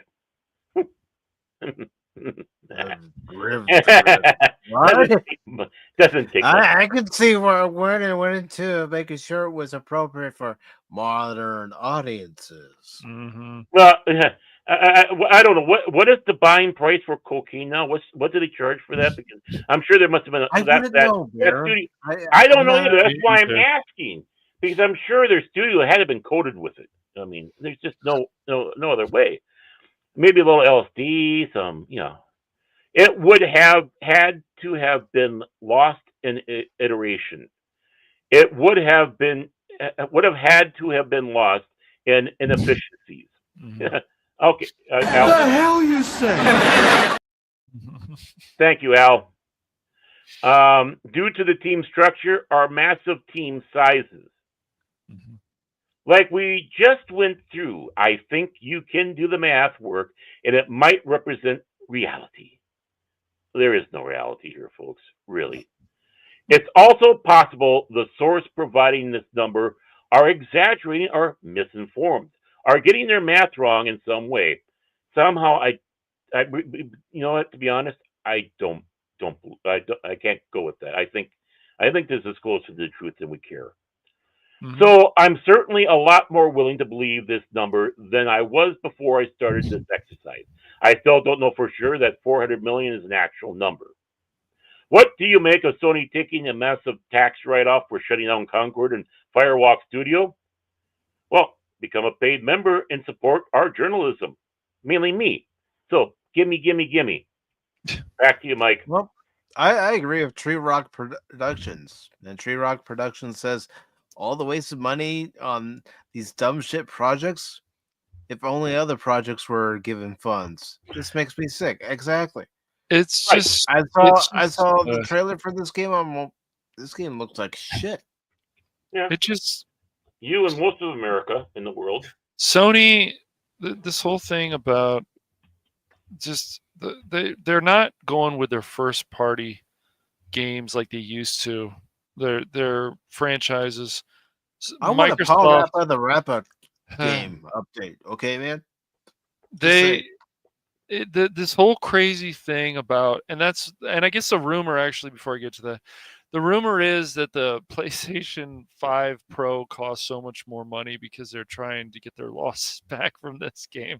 I mean, I guess anything's possible, but yeah, but it'll be in GameStop soon. Right. Or it's going to be, or they're going to bury it next to ET. Yeah. I mean, Colin know where that is. Yeah, Moriarty even got shunned by his buddy from Kind of Funny Games because he made some joke about the women's movement. I mean, the people that are in the industry, yeah, he did. That actually happened. He got removed from Kind of Funny Games, and those guys had been friends for a long time. But yeah, damn, he started off with Ain't It Cool News and went there. It's like, come on, man. He was one of the better ones. Yep. Yeah, they probably do need to get rid of California, but even Sony Japanese is just their main headquarters or whatever. California may be somewhere their main headquarters. I don't know. I don't know what Sony is doing, Microsoft is doing, what a lot of these companies are doing to make money there. I think the Game Pass is good in some ways. In other ways, I feel like Sony or Microsoft need to do better things. But when these prices go up and stuff like Concord, and they want to keep pushing games as a service, it's a huge problem. And they just want to keep doing that. They need to stop. It's not so much. Yeah, go ahead. Oh, sorry. My question on that one is, what are they going to do to the 697 people that actually bought this crap? And then yanked it out from under their feet. I mean, that's basically almost a bait and switch type of thing. It is. They were screwed over. Are you going to give them their money back and maybe a little extra saying sorry about that? Yep. And every time I see this Firewalk thing, I just keep wanting to say Firewalk with me. But, it's... Me too, to be honest. I was trying hard not to say that in the story. It was right there. But I mean, I think that YouTuber and Moriarty, I think that there's probably some good sources, because YouTubers can have some good sources. But this game is just an absolute dumpster fire. This is worse than the whole Marvel Avengers. This is worse than that, and that's saying a lot. Mm-hmm. Well, I mean, going into that one point is about the YouTubers and all that. Look where some media has gone because of their constant and blatant lying and bias, right? Yep. And what are they whining about? Well, they're trying to sit back and say it's all because that we have a short attention span and need to get our stuff off of TikTok for the quick little bites, which is basically just headlines. But no, that's not the case. If that was the case, then why is Joe Rogan so popular? He is top. He is the top, especially after his interview with Trump. He's the top guy on Spotify. Right. And his stuff goes from 2 to 3 hours a day. Yes, it does. That's why when they say, "Oh, we need to do smaller segments," and no, then what about Joe Rogan? What about other stuff? I mean, give me a break. Why do people watch somebody playing a game for 5 hours? Because they like the content, not because the person usually is playing the game, because of things that they're saying, information that's coming out. How or long they leave and come back? Yeah. Well, look how long our shows go. Yeah. What about Pop Culture Minefield? How long they go? Or what about Friday Night Tights? How long those go? Or even Doomcock's Pop Culture show that he has. Yeah, Friday Night Frolics, which because we weren't streaming on Friday, I actually did watch Friday Night Frolics. It was fun. Yeah, I'm not talking about Frolics. Yeah, I know. I should do that. And I would have, but I was busy. But and when they say, go ahead. I'm talking about his other show that he has, like on Tuesdays. Pop Culture. They just make excuses, just like in here. You're thinking about our Wednesday show, Pop Culture Breakdown. Yeah, that's what I'm thinking. Yeah. It's the same thing. Like the sources providing the numbers are exaggerating or misinformed. Sure they are. Well, what if they're not? Like all they do is make excuses. Well, if we did this, just like with the news, if we do this, then maybe we can't compete with this and blah blah blah. It's like just stop making excuses and do better and have more common sense when you're talking or whatever, and then go with that. But this whole thing where you're lying to people and you're like, they're exaggerating the numbers. They couldn't possibly be that. Well, speaking of lying, do you remember when we read an article a few months ago before Stellar Blade came out, and the lead director was saying that when they do have DLC for Stellar Blade, they don't want to charge people for it. Yet you find out with the recent Stellar Blade Near Armada crossover, they're charging for it. They are. Yeah. Mm-hmm. Yeah. And they were the same people that said, "Oh, this game's going to be uncensored." Mm-hmm. That's what I'm saying. Day one patch. And so the crazy Sony fanboys, and I see this a lot in comments and from other articles, they just go, "Oh, it doesn't matter. Like Stellar Blade deserved to be Game of the Year." Well, maybe it did more than a fucking DLC. Elden Ring is something that it's not that I hate Elden Ring, but it's like that's just a stupid thing to do. But yeah, I don't get these decisions. But that's the thing. We're going to have it completely uncensored, you know. So, well, and the thing is we're getting news on there. And oh, by the way, I just got to address this one. See, you don't understand is Doomcock is right about that. He has been accurate. What happens is Bob Iger gets pissed off, fires KK, and like about 5-10 minutes later, or maybe in the evening, he'll call her and say, "You want your job back?" And that's kind of a continual thing because Iger is losing it. And just think of like he's about stage 1 Joe Biden right now over there, and he fires, then hires back, then fires. So I mean, it's a perpetual. It's like perpetual motion. It's not going to stop until one of them drops. So yeah, it's happening. You didn't know that secret. There we go. And here's the thing: I didn't tune into Doomcock for any rumors. I tuned into him because he's a showman, and it'd been a while since I've listened to a show, and hearing his parody songs, and seeing other songs that are in public domain. I miss doing that. Yeah, that's not a show. That's just a show to cut loose and have fun. But my point was Doom. How long does that other show, the Pop Culture Breakdown, go? Right. So it's not us just sitting back wanting quick takes. No. We want something substantive. That's why Joe Rogan is where he's at, and some of the others are where they're at. It's just that it changed. You push these people away from the mainstream swamp, and now they found a new place. And Rumble too. Rumble. You hear that, YouTube? I said Rumble. I mean, Russell Brand. Who would have thought that I'd ever listen to Russell Brand? But my God, I mean, he's out there and doing his stuff. And again, they're not necessarily short. You got stuff going from a half hour, which is a news broadcast length, to an hour, to 2, or 3 hours, 12 minutes, and 48 seconds. No. Or don't forget, we did do an 8-hour edition of Pop Talk one time. Yeah, that was crazy. We had a lot of people on the panel. Let's go. And here's the thing. We were all having a good time, and we lost track of that time. Yeah. Yeah, we lose track. We hope you lose track, and they're sucked in, never to leave again. Remember, you can always check in, but you can never check out.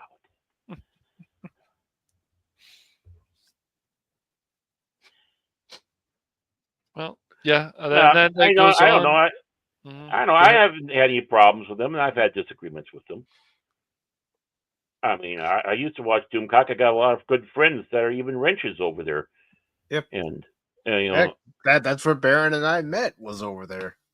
Yeah.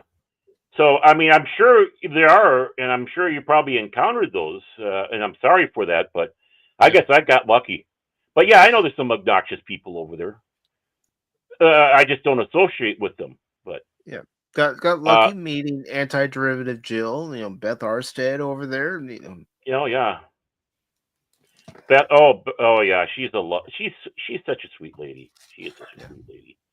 Of course, And Raymond and of course, Sandra Feliciano. I Can't was forget just going to them. say that the Team Dolphin there.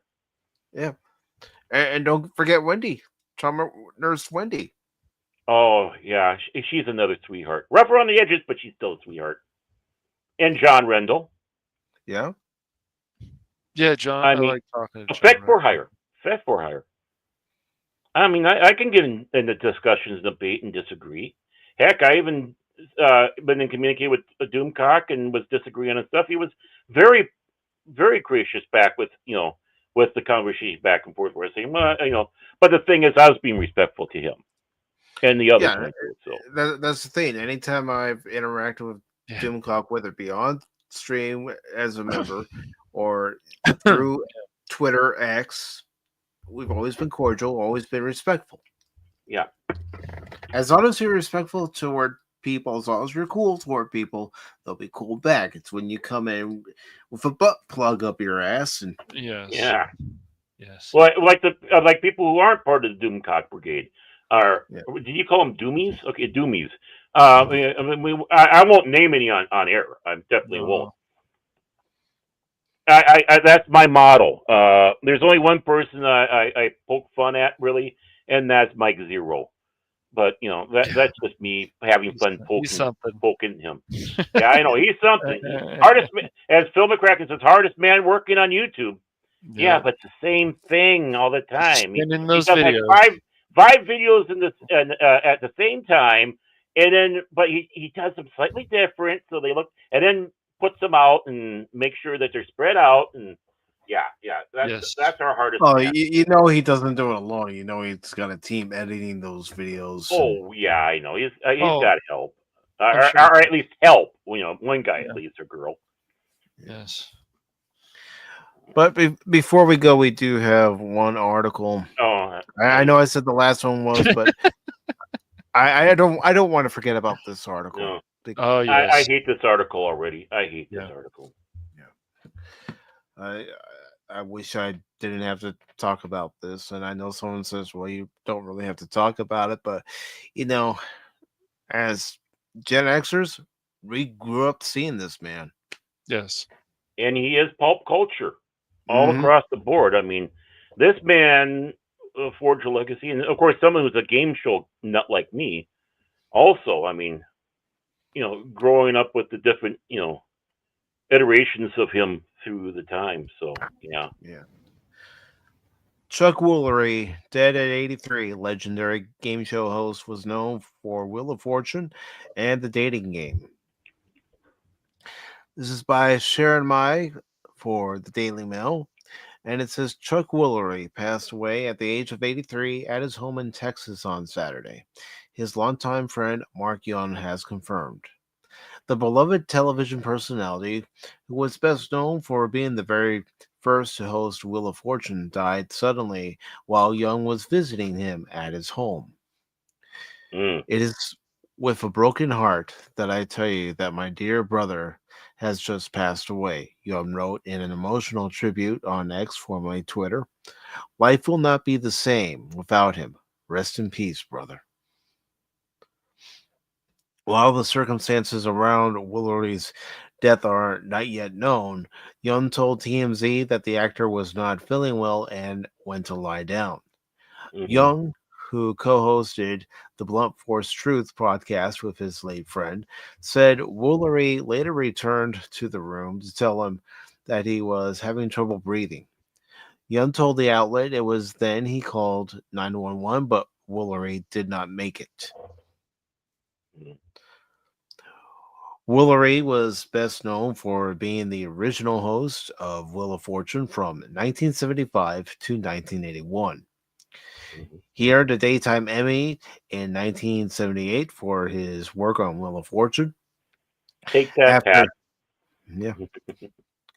After nearly a decade, he exited the show to pursue other endeavors and passed the torch to Pat Sajak, who took over until 2024.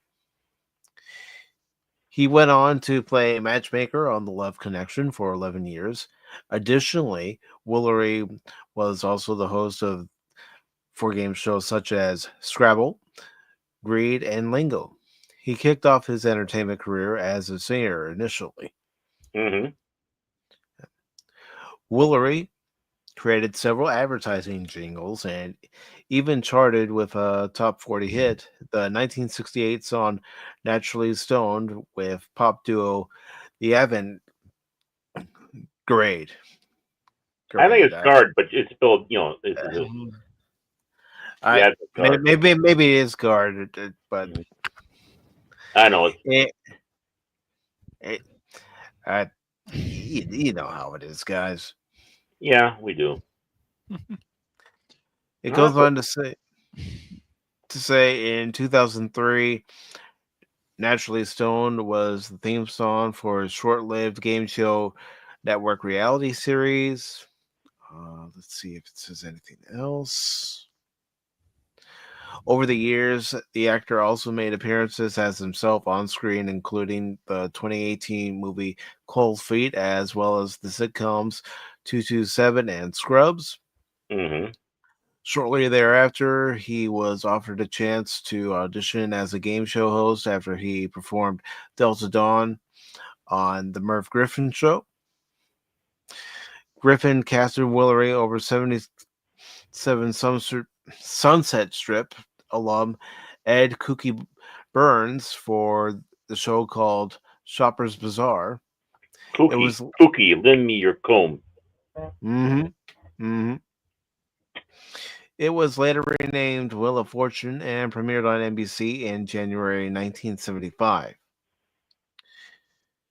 In 1981, Woolery requested a raise from $65,000 annually to about $500,000, which was reportedly what other top game show hosts were making at the time. Griffin initially offered him $400,000 and said NBC would pay him the remainder, but he ended up threatening to move Wheel of Fortune to CBS, according to Woolery in 2007. It was then NBC withdrew the offer and Griffin fired Woolery. Yeah, that's, of course, Young and Woolery together. Mm-hmm. But so,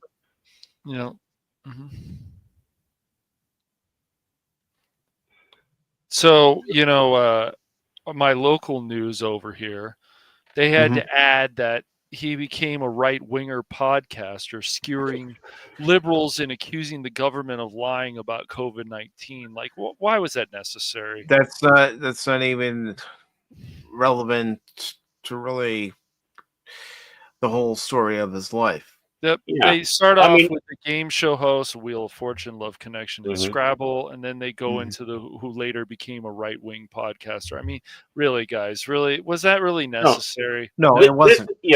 Right wing, because they want to destroy, because they don't like the fact. Basically, this is how you ended. In his latter career, he was a conservative talk show host along with the guy that's in there. Yes. And that's how you do it. That's how you say it, because he didn't say it with anything else with the others like that. No. Right? No, but that was that's them trying to smear Woolery because he dare not follow the line. Well, he's part of the old crowd. He's a part of the old guard. It's like Democrat, Republican, it doesn't matter. You could be who you were, except now. Right. ABC 7, even the local news, just continues to show how embarrassing they are. Just absolutely embarrassing. I know, man. Your ABC 7 over there is like, they take a giant horse dildo, put up their arse and walk around with it, preening about how great they are. I just, even in the Daily Mail, they didn't put any of that in there. It's just crazy to me. Mm-hmm. Oh yeah, his chuckle. Yeah. Yeah, his chuckle was great. Yeah, and he was.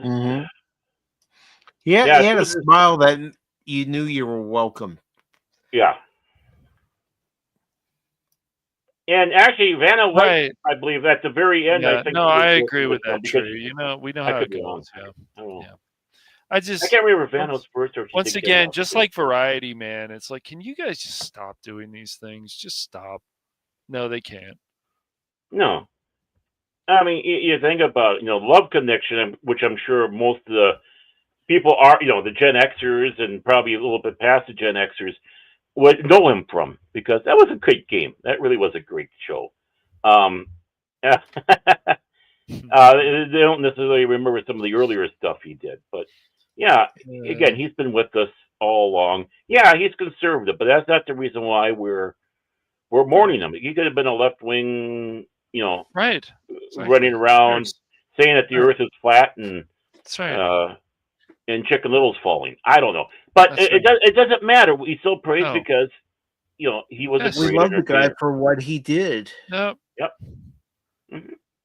Right. And the article finishes up here by saying he also let go original letter turner Susan Stafford. I'm sure they're talking about Merv Griffin. Yeah. Who was replaced by Vanna White. Afterwards, he went on to host Love Connection for over 2,000 episodes. 2,000, yeah. Mm-hmm. It's crazy. From 1983 to 1994.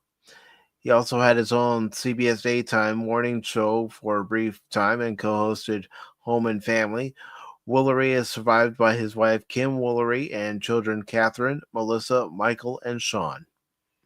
Mm-hmm. Thing about that, 83 to 94, 2,000 episodes of that, along with the 10 years of Wheel of Fortune, which a daily show. Mm-hmm. He put in, and you know what? I have a feeling the reason why Merv, I said, probably let them both go is with his deals with CBS, they wanted some fresh faces. They wanted to have kind of a full-fledged divorce from NBC. So, hey, there's this funny-looking new weatherman, or I can't remember what Pat was doing actually, but he was that we can have for a host, and then eventually, hey, look at this this lady, and I'm sorry, she looked like she was so anorexic in the beginning, but this uber thin blonde haired lady, and voila, ran with it for all those years. Scrabble was such a great show too, and it's a great game. Yep, it is. He was one of the greats. I mean, again, when I sit back and say, look at game show hosts and all that, and why what we have today is pathetic, including Ryan Seacrest. Why they don't have it? They don't have it. No. This is why they don't have it. I mean, yeah, he goes out there. He has a very checked ego because he is the MC. You got to have an ego to go out there and do that, right? Of course, somewhat. But it's whether you keep it checked or not. And then because that it's the contestants that are basically, this is their 15 minutes, half hour, boom, and you're supposed to get something out of them. You're supposed to work them. You're supposed to get them eased.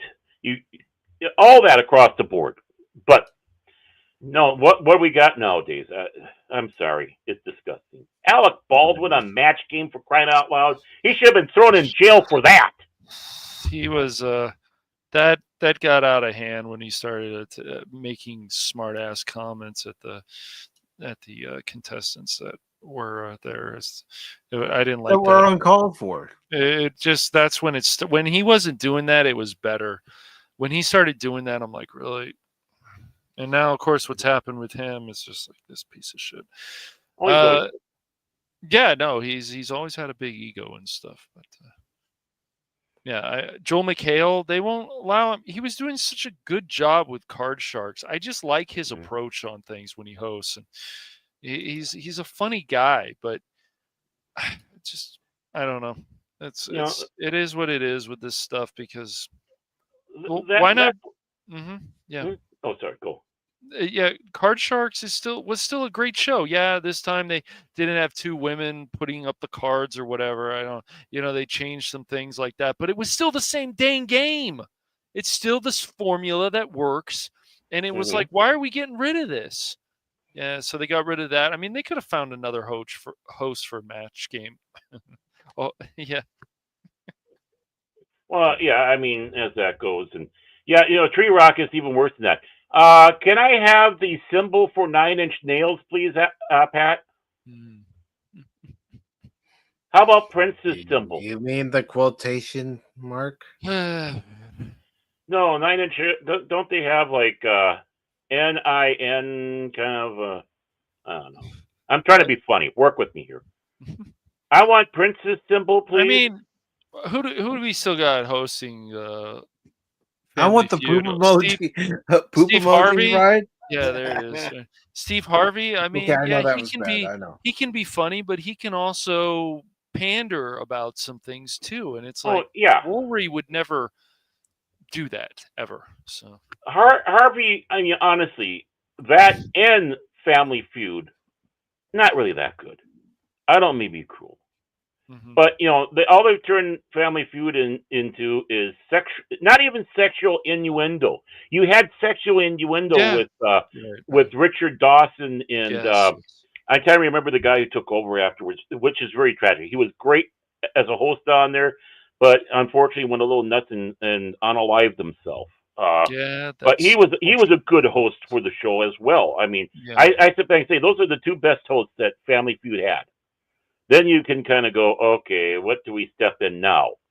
But the thing is they would have occasionally the innuendo question, but now it's just full out, and they think they're being cute with some of the words that they use for it on there. So I mean, it's. Let's have reality stars versus reality stars. Oh boy, like things like that. It's like, that you put them in a cage with weapons. Last person standing wins. I think it's called that Gladiator games. Yeah, real gladiators, not the American gladiators. Family Feud Battle Royale. And we're gonna throw in there a ravenous, hungry lion who is suffering from rabies. Let's see how they do now. Wait! There's a pit with fire and spikes. Yeah. Thunk. I mean, yeah. Honestly, people go watch Buzzer. It's on Pluto. They even have Game Show Network with some older shows on it as well, but definitely Buzzer. Yeah, if watch you have them see how we felt. Yeah. Yeah. Game get Show Buzzer. Network or whatever. Yeah. There's a lot of good stuff on there too. Yeah. Pluto TV has Buzzer on it, and sometimes it's also on your HB sideband channels. If you've never watched the Scrabble show back in the day, go watch it. Yeah, I don't know where that's available from. Yeah, well, I wonder if that's. I'll have to look on. I don't know. Show Network. I'm not sure that's even on there anymore. Might have been. Yeah, Game Show, Card Sharks, all that stuff was. Oh man, original Card Sharks, new Card Sharks, whatever. It's all really good. Now, before we leave, everybody, Baron and I want to introduce you to our new friend. I think you're going to like her. Yes. Right. Yeah, we're fighting for her. We're fighting for her. I remember that. Fun. Yeah. Hey, when you had some of those starlets coming out of the water all nice and wet, and never mind, we're not going to go there. No. We got to behave. Behave. I just learned been about doing good so far for this whole show. Yeah. I only made a comment about horse dildos. That's look, whenever anyone has American flags in a video on TikTok, there's probably some good stuff to come. That's just how I feel. This is our new friend. The United States of America is about to become the meanest country on the planet. And when I say that with my utmost respect, because I am good with it. Let me tell you how I know. I know this because Trump has appointed almost 90% of his cabinet is Gen X. And Gen X does not care about your feelings. I don't know how many times we have to say this, okay? You keep saying, "Oh, you're so mean. You're so mean." Yes, we are mean, and we've been holding it all inside because we've been told that, "Oh, you can't do that. You can't do that." Well, yeah, we can. And now we're in charge. So the mean kids are in charge. We're going to get stuff done. And if that is not okay with you, then you're going to need to take a time out, go to a safe space, cry on your pillow, bottle it up. Because if you cry and we see you crying, you're either going to get a wedgie, a noogie, or a biff. And one time I biffed my cousin so hard in the face that I made her nose bleed. And I got my ass whooped for that. That was an experience. But did it stop me? No, didn't stop me. Nope, didn't stop me. So just I need to warn you, if you are not Gen X, what is about to come is going to be hard for you, but it is going to be good for you. Okay? So we're doing this for the whole country's betterment, I promise you. And I'm on board. And sometimes we're mean to each other too. Gen X is fine with that. We can handle that. Let's no big deal. But the rest of you, put on your helmets, get a little whoopee, get your little blanket, and go sit down, because it's the wave of mean is about to crash down. Come to Beavis. You know what she forgot? She forgot Swirly. True. The ultimate was the Swirly. Don't remind me.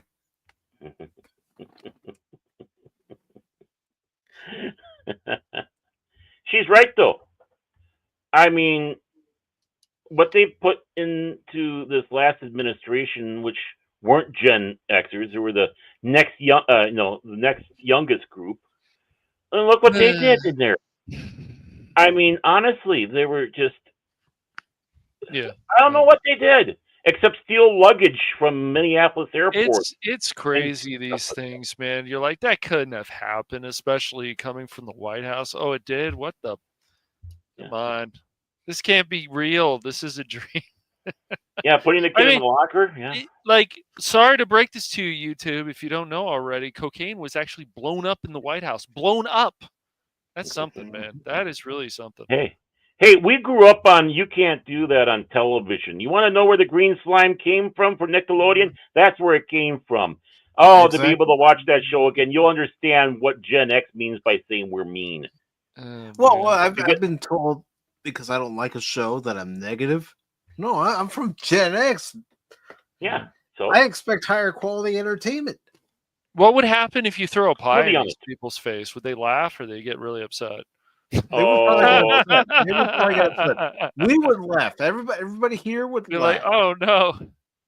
Hey, I laughed when Bill Gates got it. So I mean, that's right. But yeah, they'd call 911, say that they were assaulted, all this other stuff. They wouldn't be able to handle getting slimed. Meanwhile, we get slimed. Yeah. Oh yes, the lifelong dream has come true. I got slimed. Athletes and stuff are still getting slimed on Nickelodeon. That stuff's still going on. So yeah, and I think they had a game show centered around with being slimed or trying not to get slimed. Was that Double Dare or whatever? Yeah. Yeah, I think so. Yeah. But the thing that all came from a Canadian TV show, which was basically.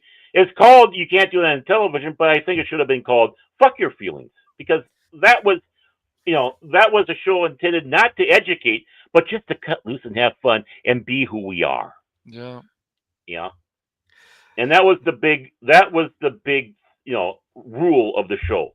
We're not here to educate. The kids just got out of school educated. It's time for them to just blow steam. Yeah.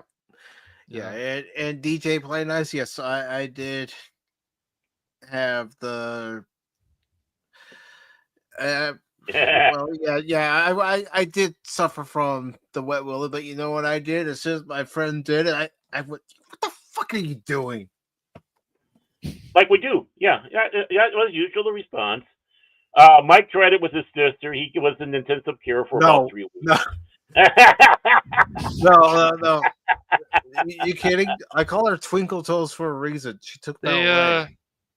What if we saw one of these? She's got a higher leg kick than I do. It's like, okay, well, they just back up. A number of people still, especially in America, other places in the world, they just need to find a sense of humor again. Mm-hmm. You know, it's there somewhere. No, because they're totally self-absorbed people. You basically have to break them completely for them to realize what their place is truly in this world. And not what they were doing, and maybe then they'll find it. But they're miserable people living miserable lives, wanting to make everybody else miserable, and then trying to pretend that they aren't. That's true.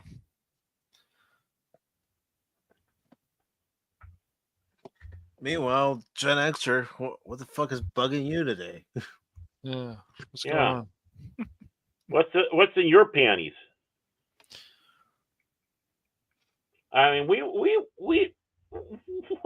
God, and the names we called each other, and I'm talking about Yeah. even ethnic slurs. I mean, we threw the epithets at each other. You know, something we didn't. Would they get upset if they saw a paper airplane flying through a classroom? I don't know.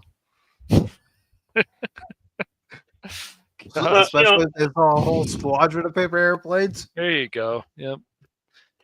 You know, it's just funny. I mean, because I knew some people who were close to being Gen Xers, but I think they were just outside of it by like a year or two, right? And just even hearing them, and they're going around just like the Karens we got now, because they were women, and they were all upset because this one guy that they all knew and this one girl that they knew, he kept on calling her his mad cow, and how offended they were by that, how degrading, blah blah blah, right? Just without even figuring out why. But then when it came out, and then they sat back and listened to her, she's just sitting there and giggling and laughing about it and loving it. It's like, did you? I mean, I kept my mouth shut because you never get involved in when you have more than one Kieran talking about this shit. You just kind of sit back, bite your tongue, going, "Oh my god, really?" Well, But then they find out what it was. It had something to do with their first date and all that. That was funny and all that. And him calling her mad cow was a reminder of that date and became a pet word. It was not meant to hurt anybody. In fact, that was never the intention of it. And that's why she's giggling and laughing. It's like, well, see, that's where you stay your place. If she's liking it, what he's saying to it, and it's not being abusive, then shut the front door. Yeah. And this is the group. Yeah. I'm going to be offended for you. Right. When there's no need, because there was no offense that was given. Nope. I mean, I could think of times, especially in high school, where someone would go, "Hey, dork!" Mm-hmm. You turn around, you see who it was. It was someone you knew, and you go up to them, you shake hands, and that's just how it was. Mm-hmm. Yeah. Oh, I got one. Yeah. I'm not going to say there weren't some people who weren't assholes. There were. So you get red back. Always, man. Yeah, we had the bullies that basically they took a step or two further. They were assholes. They had their little cliques too. I mean, that's why you got films like Karate Kid and other stuff that came out of the '80s with us, because that was what it was. I mean, even they touched these subjects in the John Hughes films, even. Yes, they did. And dealing with the outcast and all that. Yeah, there was true angst. Yeah, there was true problems. Yeah, there's people that couldn't take themselves serious. Yeah, there were the bullies. But the thing is we were a little more built to take it on and not get that massive ego and laugh off some of the names. And in some ways, take some of the names that were called and use it against it by using it as our banner, just like our founding fathers. Yankee was an insult. You're going to either, you're going to stand up for yourself, or you're going to just keep taking the abuse, and the other direction is the better one. Yeah, I mean, Yankee Doodle Dandy song was an insult, slight to the colonies. So what did our founding fathers do? Instead of whining, crying, and writing the paper about their feelings, they made it virtually a national song. That's how you do it, folks. Yeah. Right Hebrew there. was an insult to Jewish people. So what did the Jews do? Call themselves Hebrews. So they took one step further. They started calling them Heb. So what did a couple of Jewish guys do? They started a magazine which is still running today, particularly in New York. Look it up. Heb magazine. It's Jewish. So, don't get offended that I said that word when it's the name of a freaking magazine done by Jewish people. Yeah. That's what they did. Slapped in the face. DJ Play Nice is saying here, Cold War kids. That's exactly what we were. Yep. Yeah, we're going to die tomorrow. So what? So what? Let's go outside and play. Yeah, well, so what? We're going to die tomorrow, but you're still a fuckface. I mean, literally. I mean, yeah, you're good friends with somebody. You're going, "Hey, dumbass." Mm-hmm. Yeah. Don't be such a dumbass, you dumbass. Take a joke. Yeah, I mean, really, I think what we're trying to say, Mike, is, back in that day, with us dealing with each other, living the 80s, being that Gen X crowd, having our asses kicked many different ways, no social media, all that. Basically, this was us. Relax, will you, for crying out? What's got into you? I'm breaking your balls a little bit, that's all. I'm only kidding with you. No. Like, I can remember being at a park with a friend, and these guys come up to us, and they think they're going to push us around. And we weren't putting up with it. It's like, you want to push us around? We'll stand up for ourselves. And that's what we did. We stood up for ourselves. Right. Yep. And we played dirty because we had to. No ifs, ands, or buts. And your parents should always teach their kids to stand up for themselves, even now. It's important. Here's the thing too. With our parents, they're at work, but if they were in an area like a park and they saw you getting picked on, your parents are right there. Like, what the fuck are you doing? Yep. Some problem happens at school and so on. You got parents who care. They'll be there. It doesn't matter if they work Mike, or not. Mike, you didn't even cover half of it. They'd see that, that the pick on the fight, our parent would be there, then their parent would come, and then they'd start getting in a fight, and the person you're having a problem with, you'd be sitting off to the side watching it going, wow, aren't they acting childish? I can remember one time I was out playing with my friends, and one of them was just being a pain in the ass, was really getting on my nerves. And my dad's over at his dad's house, and they're in the garage. They're having a few beers, and then all of a sudden, my dad and his dad see me take a shot at him because he was getting on my nerves. And his dad said, "Why do you think Michael did that?" He said, "Well, he was probably getting on Mike's nerves, and Mike had enough."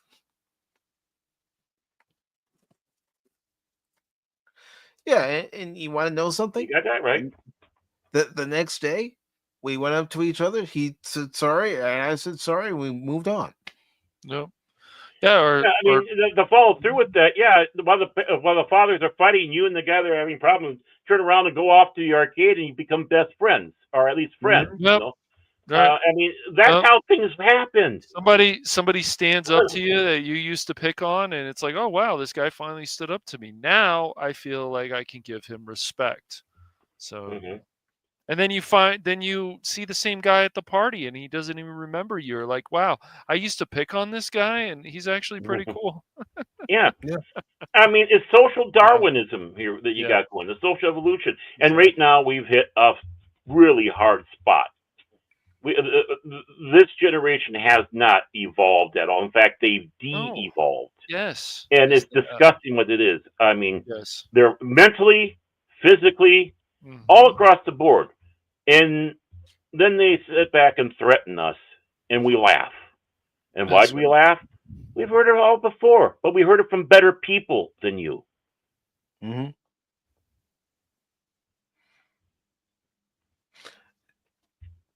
That's true. And I'm not going to say I don't miss growing up in the 80s, early 90s. I do miss that time period. It was pretty exciting. I'll say that. Yeah. You didn't grow up in the 80s, you little... A little bit. You're just a baby. You're just a baby. There's things I still remember from the 80s, but I was still quite young then. Gosh, I've mentioned it before, but growing up, and there was no internet. Our social interactions were going outside, playing, interacting at school, and Well, gentlemen, I hate to say it. I need to drop, and I need to drop now. I'm being summoned. Okay. My apologies for that. Apologies to the chat and all that. I'll leave you two fine gentlemen to continue on talking or go as long as you want. But I just want to let everybody know in the We're chat. gonna wrap it up here. We're gonna anyway. wrap it up. Yeah. But I gotta go now. Okay, bro.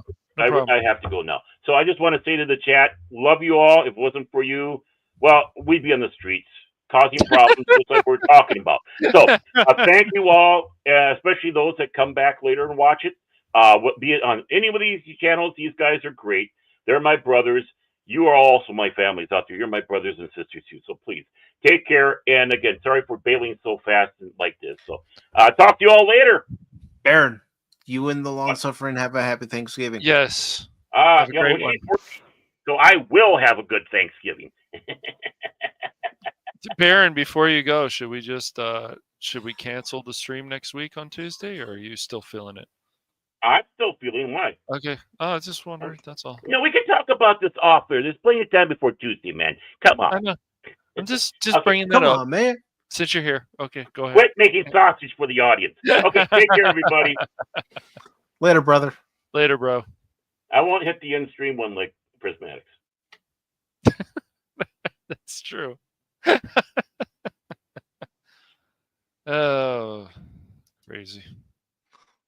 But Cash, before you and I get out of here, what would you like to promote for the Phantom Hooligans? Well, let's see. Tomorrow, a new video is going to be released, but it's a surprise. It's probably going to be released around 3 p.m. Pacific Standard Time. So nice. So I'm looking forward to that. We'll see how that does. Also, we got some. I think next Wednesday, Mike and I are going to be playing Evil West. I always want to say Evil Dead for some reason, but Evil West. So we'll look into that. Michael, tell me what build I should do. There won't be Pop Talk this Wednesday on Pacific414, but if Cash is up to it, I'd like to show the ways of Evil West. Vampires and cowboys. Nope. So we'll see how far we get with that. We'll play that for a few hours. I don't know what time yet, but Mike and I will work on that. And I'm not going. I pushed this not next Friday, but the Friday after. Hopefully, we'll finally be back with Teenage Mutant Ninja Turtles. The whole goal is to help Baron, so I want to do that, and we'll see what happens. But that'll be in like 2 weeks, hopefully, at the same time, 6:30 p.m. Pacific Standard Time, and then I will be putting out the second part of Hollow Knight, and I'm also going to play Tunic, which is this Fox kind of Zelda thing going on. I've played it offline before. I was like, okay, this might be pretty cool. I figure I want to get the most out of the Game Pass as much as possible. Yeah, I don't blame you. So I've been trying to last few days looking for games that I can make videos of, and then that's pretty much it. Still, of course, I guess, of course, the Doom Eternal, but I'm just not there yet. So I'm just focusing on those other videos, and then we'll see. And then, of course, Tuesday we'll have, hopefully everything will go well. I got to put up episode 7 still. I haven't done that yet. I will. That'll be then episode 8 of Cranky Old Fans over on the Rumble side, because as Baron would say, we're a bunch of snots. We're snooty. And that'll be fun, and we'll have 2 more topics to talk about, and hopefully everything will go well with StreamYard. Hopefully. I think it will. As long as they don't have any bugs and glitches. Yeah. But so there's some cool stuff coming up. As I said before, live streams are nice of gaming, but if you know how to do the videos, those are nice too. So yeah. All right. Anything else? Nope, that's all. That'll be on the Phantom Hooligans, the videos, and then Twitch will always, any live stream will be on Twitch and Phantom Hooligans over on YouTube. So yeah. Okay. All right. So that's what's coming up on the Phantom Hooligans for Cash Money 007. And I'm sure for Baron this Monday, I don't know what time it is. Let me go to his channel because I know he already has a couple of episodes uploaded, so I can give you all the correct time. But he will have his next gameplay of Contraband Police for tomorrow. Let me just see when that episode's scheduled to premiere, if he's got one standing by. Which he does, and it's supposed to premiere at 6 o'clock tomorrow. So 6 o'clock Eastern. That would be. Let me just double check here. Let's see. Yeah, it's going to be premiering actually at 5:55 Eastern. That would be 4:55 Central, and it'll be 2:55 Pacific time. So he's got his next episode of Contraband Police. I'll go ahead and put the link to that video into both chats. And I don't see anything else on his channel as far as what he has upcoming, but I'm sure if something does come up, he will definitely let us all know. Now, as far as Pacific414 is concerned, the only other live stream that I have scheduled for this week is Stalker 2 this Tuesday at 6 p.m. Eastern on both the YouTube and Rumble channels. And I'll probably play that for a couple hours. It just depends on how things go in the game. And then Thursday at 10 a.m. Eastern Time, there will be a video premiere on both the YouTube and Rumble channel. And it's actually of two items that are in public domain. So there's no copyright associated with these two items.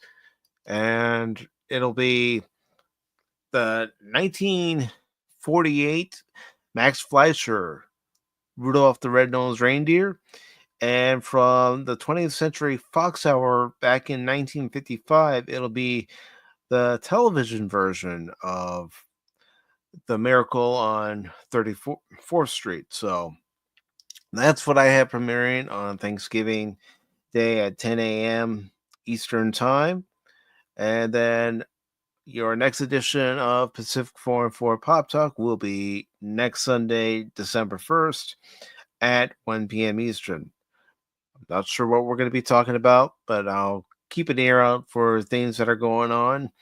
And then, of course, another Pop Talk related episode will be the return of deleted scenes on December 4th at 6 p.m. Eastern. So that's what's coming up for now on Pacific414.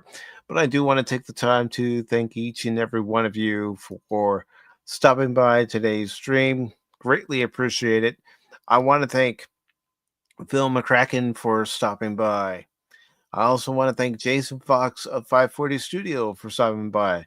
And Brian, the Nerdporial Lifeform, thank you for stopping by. And also, brother, thank you very much for the $60 super chat. Really appreciate it, brother. The lovely Sherry, it was great to see you. Thank you for stopping by. Of course, the long-suffering Miss Tag, Baron's better half. Thank you for stopping by. The old man, thank you for stopping by. Vor, thank you for stopping by. You're wrong. Thank you for stopping by.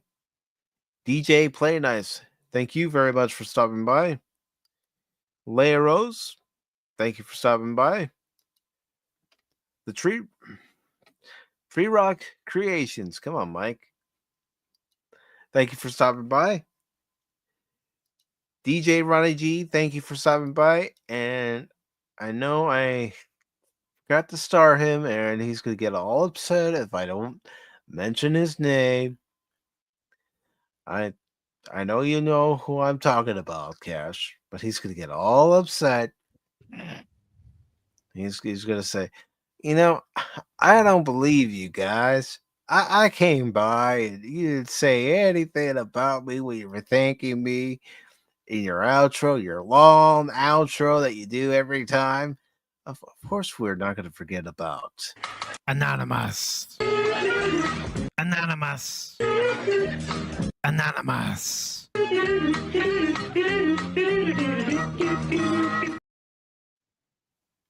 So thank you to Anonymous, and I'm just double checking that I haven't forgotten anybody else, because I try not to forget anybody when they come on by. No. Just Padawannabe, what we're saying. Oh, don't worry. I'm getting to the Padawannabe. I'm getting to the Padawannabe. Don't worry. Or is this being helpful? I know. I gotta find him.